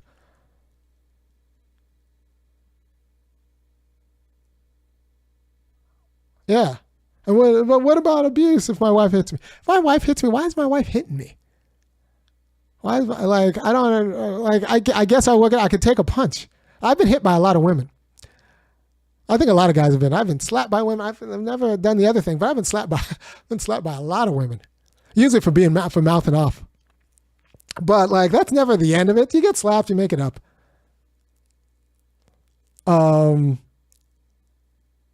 So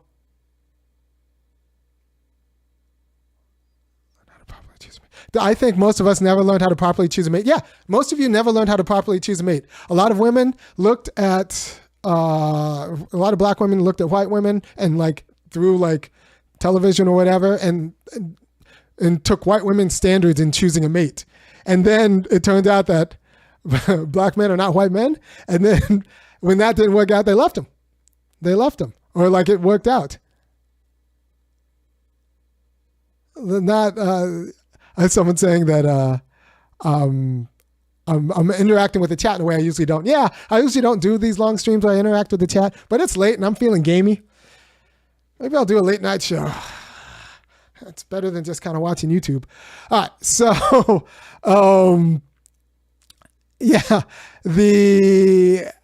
so white women, black women trying to be white women and having that kind of aspirations in their personal relationship and it just not working out because black men are not white men in a lot of different ways. And then they just leave. And that's ignorance, but that's ignorance that's been implanted in them in the culture. Their understanding of womanhood, they think is autonomous, but it's actually just kind of a racialized understanding of what it is to be a woman. Unfortunate. Yeah. So what else we got, chat? Is it okay to divorce a husband or wife on fentanyl? Why did they get on fentanyl? First of all, like I had the no drug speech with my wife before we got married. Like I'm pretty darn close. I call myself a cultural 7-day Adventist. I do not believe you need to be drinking and doing drugs. I think therapists are hacks. I like trying to separate women from their pills is hard, especially liberals. But I think that there's just too much. The idea that you solve your problems through taking a substance is not something that I teach my kids. And there are very few pills in this house. And like, that's just how it is. So would I divorce my husband on fentanyl? I wouldn't. We have that understanding of what goes into our bodies and our house. Like before we got married. And like my wife found out I was serious when we got married, but we had all these discussions before we got married. So you don't believe in chemical imbalances that lead to depression and require medication? Well, I think they're overprescribed, and I want to err on the underprescribing. So do an after dark call-in panel on a weekday. Gosh, that involves me like setting up things, and I don't know if I don't have the I don't have the energy for that. Do I eat processed food? So one of the reasons our family stays svelte and healthy is because I'm very particular about what gets in the house, because once it gets in the house, I'm going to eat it. So you just keep junk out of the house. You keep junk out of the house, and that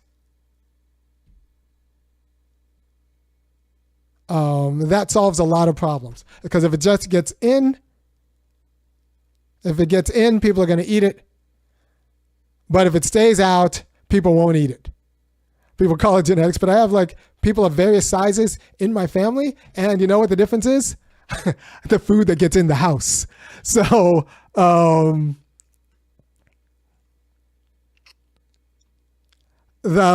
best thing, but you got to clear this with your woman, because oftentimes women do the grocery shopping, and if she's not on the same page, she'll let crap into the house. And I've seen this happen in many, many families, so I feel comfortable generalizing. Like women who don't get this will let crap into the house, and then they end up with fat kids. Or like everybody gets fat, because once the crap gets into the house, you want to be comfortable in your house, so you just eat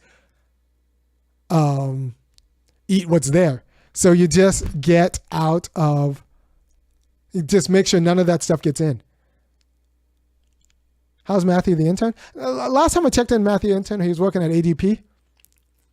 He came from like a pretty like strict, like no nonsense family. I think his dad worked at ADP. That's the accounting firm.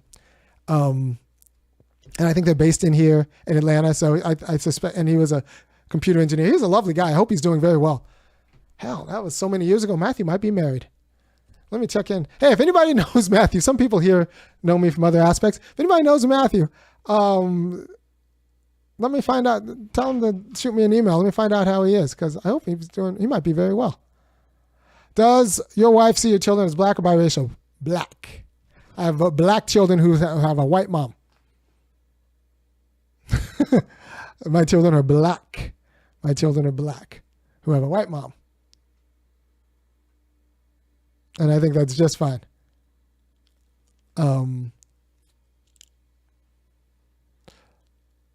So, LeVar Ball. I think LeVar Ball gets a lot of hate. As far as I'm concerned, at one point, that man had three sons in the NBA, and that's what he wanted for him. So, like, I mean, I don't think his sons don't have the quality of culture I want in my kids. But for the most part, I think LeVar Ball would he did a hard thing. He did the best. He actually had the skills and the care. And he threw it all. He did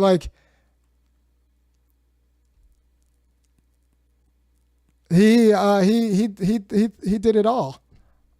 He put it all in. He put it all in his kids, and that paid off. Same with John Morant's dad. Like I said, these people don't have the quality of culture I'd like, but the parents did just fine. All right, so what else do we have? What's your relationship with Yvette these days? Yvette's great. I think Yvette's one of the most important Negroes in this wide land. Yvette is fantastic. If you should first give me $5, $15, or $50 for the movement, but you should also give Yvette money, because what she's doing at the ADOS Foundation is very important, and she's one of the more important voices in this space. The more money you the more shine and more money you throw at Yvette Carnell and Breaking Brown, the better America is. She's trying to make a better American. She's a good patriot. So you're never going to you would find me talking about Yvette if Yvette did bad things. But I think Yvette is top notch.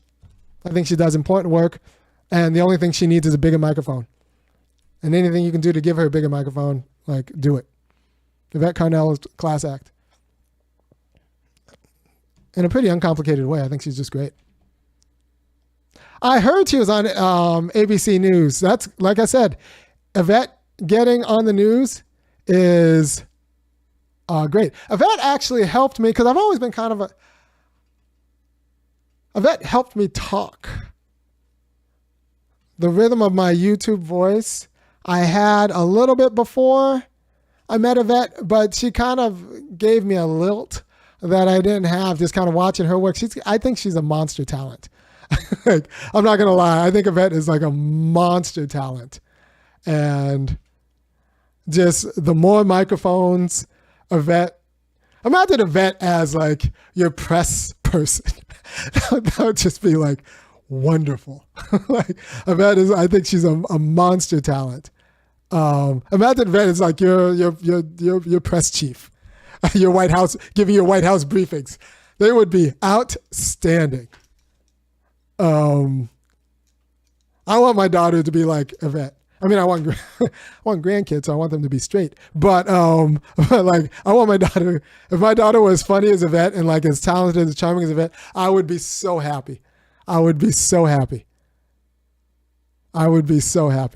Do I think Trump should hire Yvette? I think everybody should hire Yvette.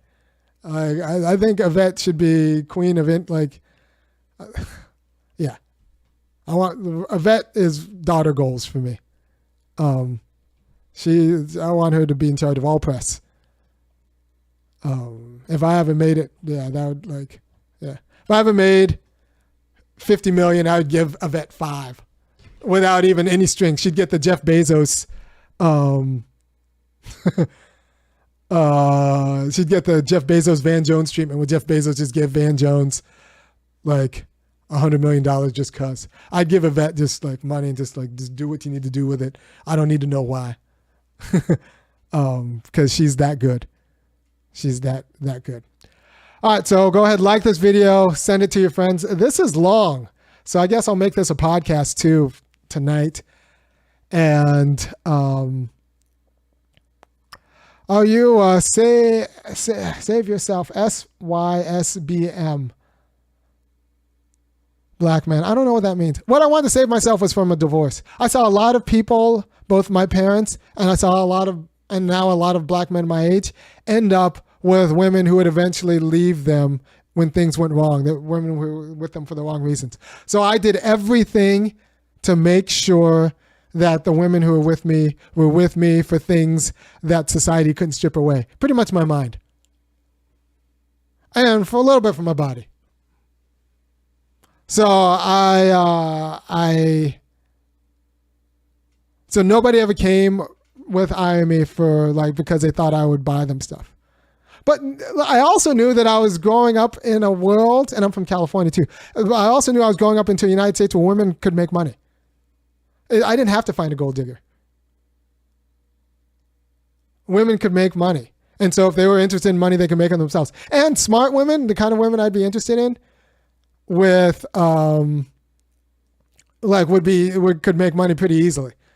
And since I didn't need money, I wasn't going to need her money, and I wasn't going to pretend to get money myself.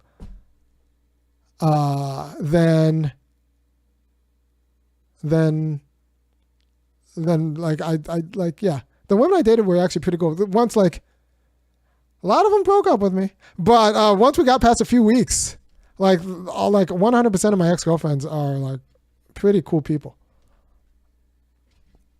I think they were good people because they were the kind of people who wouldn't get on me about stupid stuff. They kind of saw past this. And then, like I said, if I want to, I can actually look pretty good. So Tommy Curry is a wonderful guy. He's doing great work. He's smart. Tommy Curry has got such an engine on him. He is so smart and so diligent. He might be one of the, whereas Yvette might be one of the best black mouths in the United States, Tommy Curry might be the best black brain. That man, his processing power and his the fire in his belly, that man cares about black people. That man cares about his people in a knowledgeable, deep way that that is just very serious. I like Tommy Curry. He should get all the Lifetime awards. Protect that man. What else? Why has he gone to Scotland? Because he got run out. He got run out. The man got death threats. He got run out. It's safer for a black man doing his kind of work in Edinburgh. For a while, he was thinking about trying to get me out there, but I don't know. I feel like I got to stand in my place. But yeah, he got run out of they couldn't take it. He was too good at his job. right? How do you raise strong daughters without them becoming feminists? Don't treat them that men are trash. Don't tell them that they have to be scared of men. Because I'm a good dad. I'm a good dad. I think I'm a good dad. I don't think good dads have problems raising good daughters. My daughters won't hate men. They might hate women, but a lot of women are trash. So like, not trash, just like womanhood is a cultural problem. And so like we need to fix womanhood. But nobody talks about it. So we need to fix manhood too, but everybody talks about it, so I don't really have to worry about that. Them identifying toxic masculinity. But like teaching women to identify the problems with feminism is a whole thing. But the good news is they have a good relationship.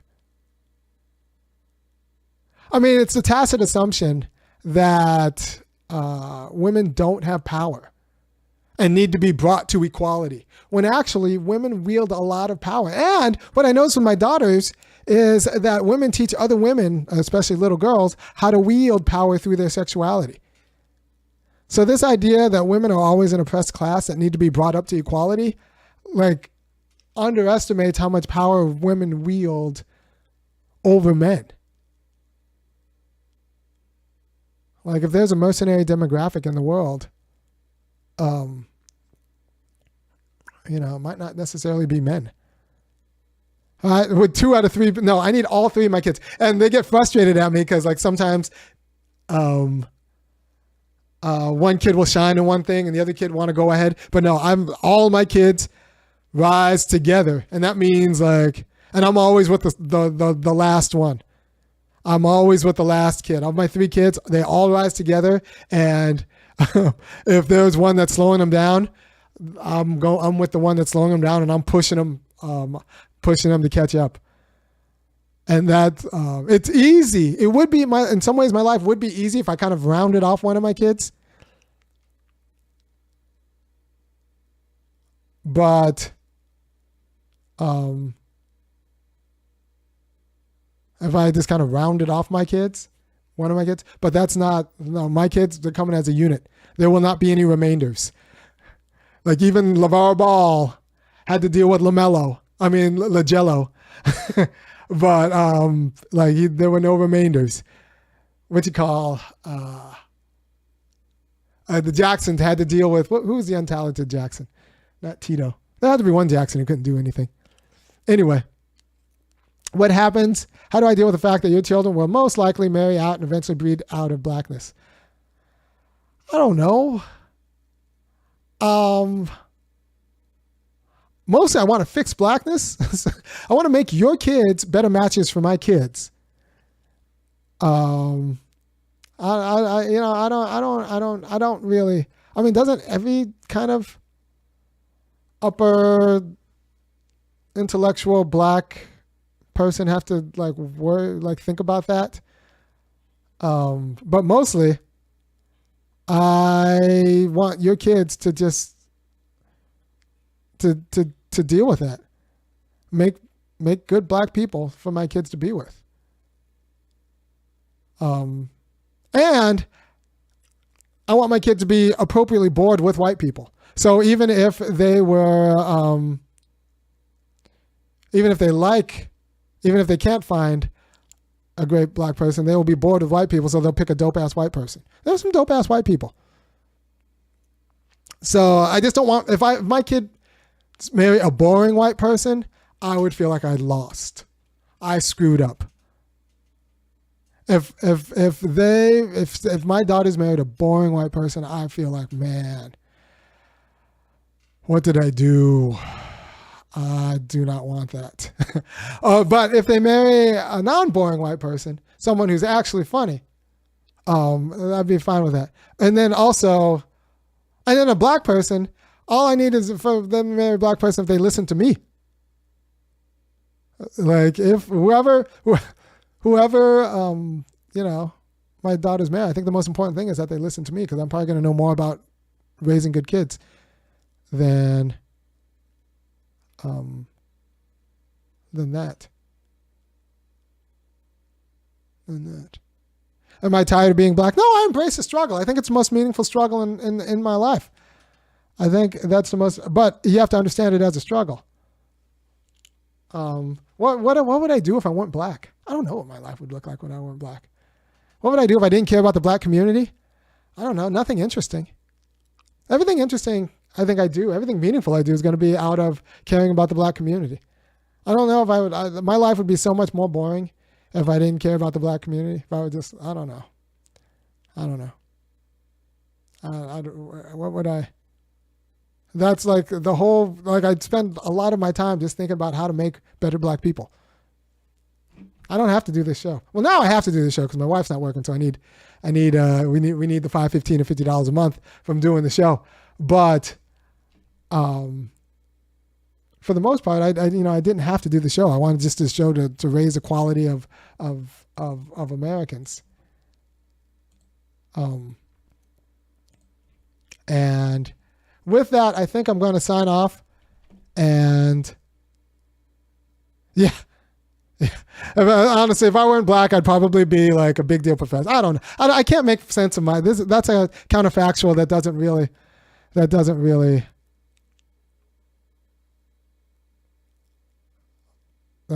like it.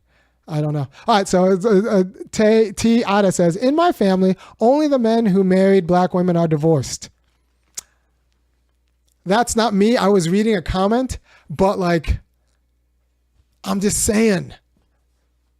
And it's not their fault. They weren't raised right. They weren't raised to be good wives. Or they weren't raised to not know what they know. Or they were raised to expect like the soft white wife treatment. But it turns out they married black guys, and black guys' lives are a little bit more precarious. And so like what, like, no, like that's not, I did not want that for my kids. I did not want that, and that's not going to be my kid's life. So I was very successful in doing the most important thing. Like, so I don't know. You can send Umar after me or whatever, but like, my kids are dope. And am I still teaching right now? I'm dissertating. My dissertation's on Hegel and divorce, and divorce is a form of child abuse. No fault divorce is a form of child abuse. The casual divorce is because kids don't have a particular way to be in the world, and they think that the world is just held together by emotion. So like, no fault divorce destabilizes kids in ways that we are just casual with. No, and I don't want to see that. So one of the ways I want to make the world better is to just give the appropriate pushback on no fault divorce. And just tell your people that parallel parenting and splitting, that's all just setting your kids up for like to lose to my kids. I don't want that. I want your kids to be better than that. You can't just be in your kid's life. No, you need to be the parent. You need to, because you're not just present in their life. You're setting up their conceptual understanding of what the world is.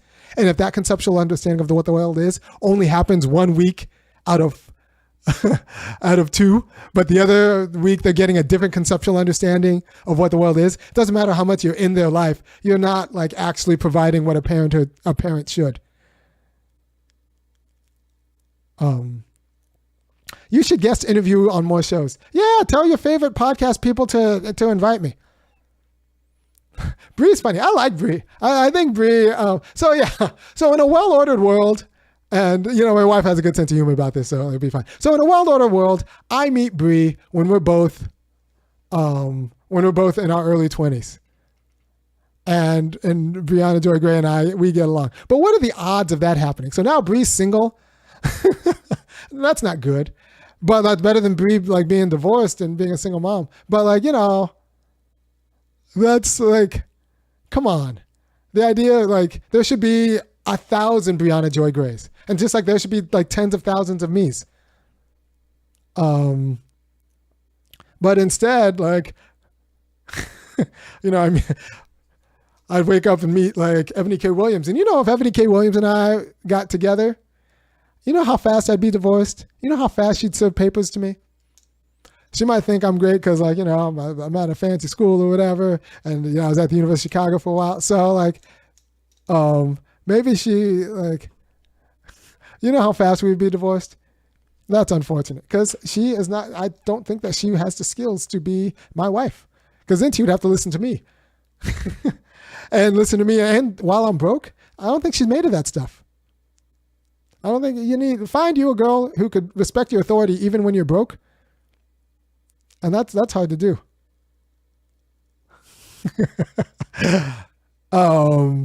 Yeah, I was at the University of Chicago for a while. Yeah, I contain multitudes. So, yeah, I frustrated Bree because I didn't answer her question. Yeah, I'm not perfect, but I think Bree. I think Yvette's like top notch, but I think Bree is like great. I think Bree is great. Dr. Hassan Johnson's great. I just think that like there shouldn't just be us. There should be thousands of us. There should be thousands of us. Right? So did I get all the questions? Can you overparent? I mean, if you don't know what you're doing, they do have to exercise some sort of agency. They do have to exercise some sort of agency. So you have to organize their life so that they get both the internal and external stimulation to kind of like keep going. But you don't just let them keep going when they want to because they won't want to do the things. And since it's countercultural, they're going to get a lot of messages about why they shouldn't have to do what they don't want to do. So yeah, you can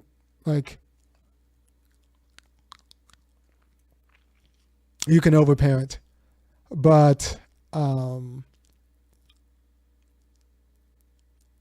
it's going to be about skill and disposition. You need a lot of patience to parent. To parent well, especially parenting well black kids in a world that hates black kids or wants them to not thrive.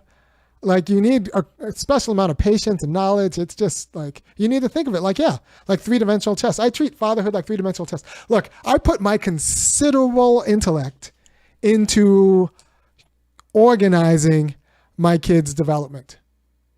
I put my considerable intellect, all of that power of my mind I use. And I use the whole CPU to organizing my kids' life. And it's taken all of it because, I'm smart, but I'm not like, super. But I spend a lot of time thinking about it. And you know what? My kids are awesome. So it's kind of worked.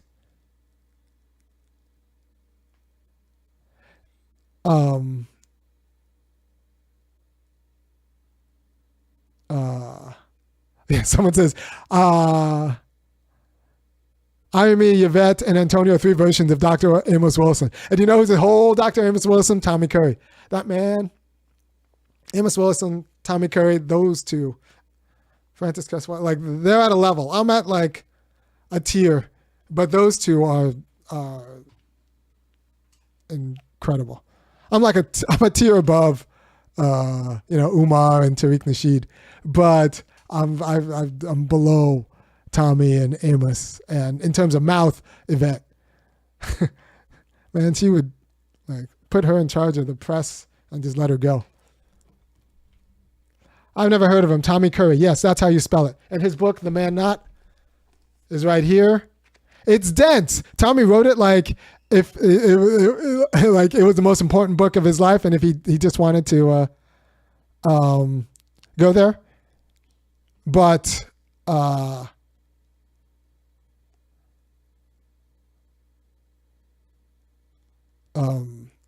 so it's dense. He's going to write the next 6 books to bring it down. My picture's not on the UGA philosophy website anymore. I'm ABD. I'm just off writing.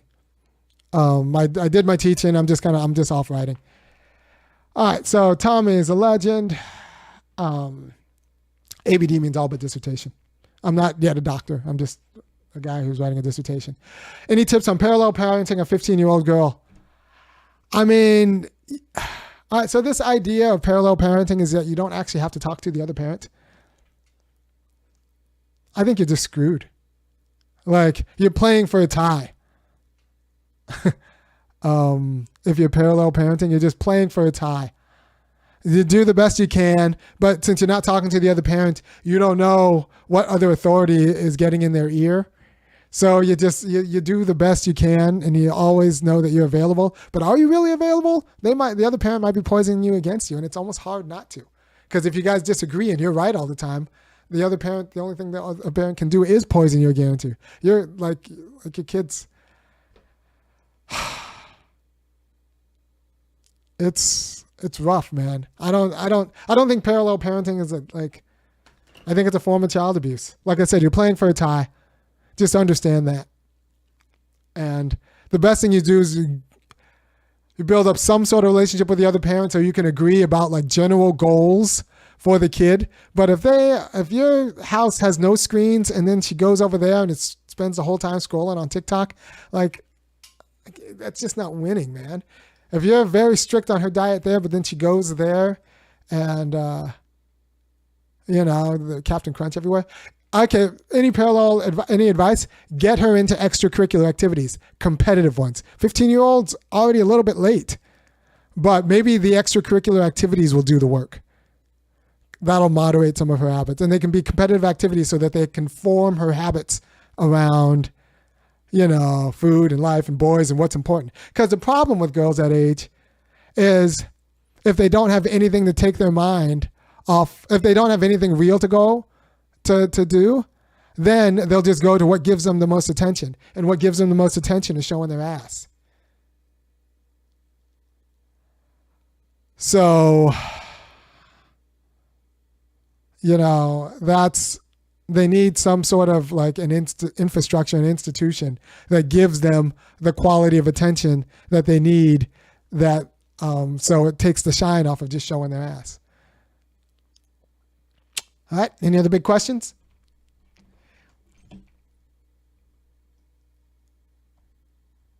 At 15, it's all about boys. Not necessarily, not if they're busy doing other things. She's a basketball player. Well, then get her involved in just being a better basketball player.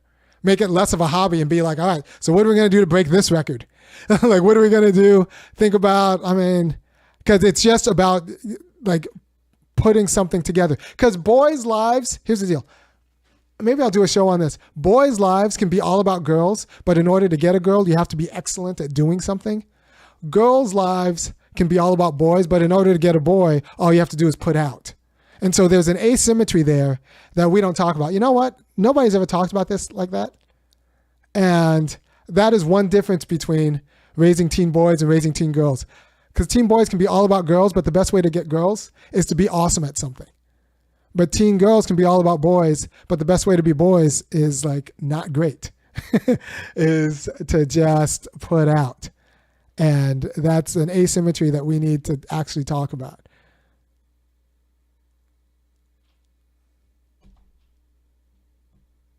So just get her to be excellent. Just get her to be excellent at basketball. And say all right, so let's try what's our goal for rebounds? And just get her to be tough, because I know a lot of society wants it get girls to both be soft and seek soft. And I'm just not convinced that's how you win.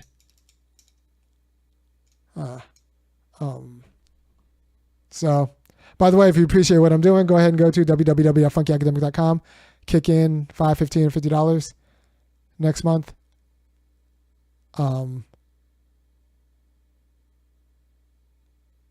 reading a very interesting question. Kick in $5, $15, or $50 a month, and I'll keep doing it and kind of grow this channel. Someone says, my girlfriend has a son that turns 11 next week. Oof. I can't marry her because she has $300K in loans, but how should I be present in his life? Well, no, that doesn't work that way. You got to take the whole cow, or nothing. So if your son, you just have to eat her loans. You're not going to pay them off, but you can live nice. You're going to have to eat her loans and eat her kid. And then is the other father involved? Because that's one thing. One thing about dating a girl with a kid, you got to deal with the whole other dude who's their actual father. If the father's dead or something like that, that's one thing. But if the father's like involved, that gets complicated, man. I don't know. I don't think you should drop her because of the loans. If she's awesome, great girls are not a dime a dozen. I don't know about your age, but I wouldn't drop her because of loans.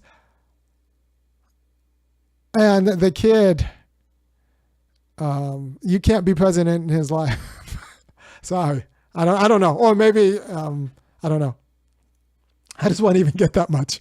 Well, you can get that much if you go to a private school. If you go to a private school, and then maybe you get a master's. A private school in a big city. If you go to a private school in a big city, you went to Howard. Maybe. 300K, that's an infinite. You might as well have an infinite amount of loans. Yeah, like if you ever get the money to pay that back, I don't even know if you should pay that back. You should put the money on something else.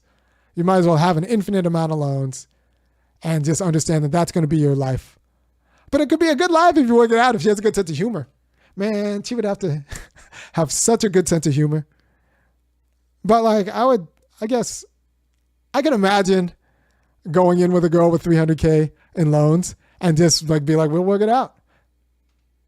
Especially if she has a good sense of humor. The other father is low-key present. He's a street nigga though, and still, man, that just sounds like a lot. The other father, oof. What was she doing, man? She better have a good sense of humor about all that. Because, you could just, I don't want to say just give it up, but it might be time to just like cut your losses.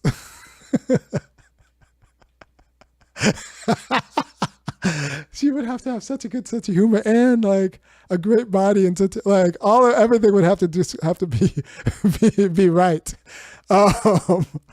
But like, good luck, man. I don't know. Good luck. Pray for Blue Sox. Cause like he's got a situation. And I can see myself falling for that situation. I like girls who are so funny and good. If you're funny and good looking, like I will do a lot. I'll put up with a lot. Cause I like being entertained and I like if you're funny, good looking, and athletic, I'll put up with a lot. But 11-year-old with 300K and like a boyfriend who's a street cat who still hustles. That's a lot, man. I might as well normally this is why I dated a lot of Asian girls. You don't have to deal with that. It just kind of is what it is. But I'll talk to you later. See you at another time. Peace.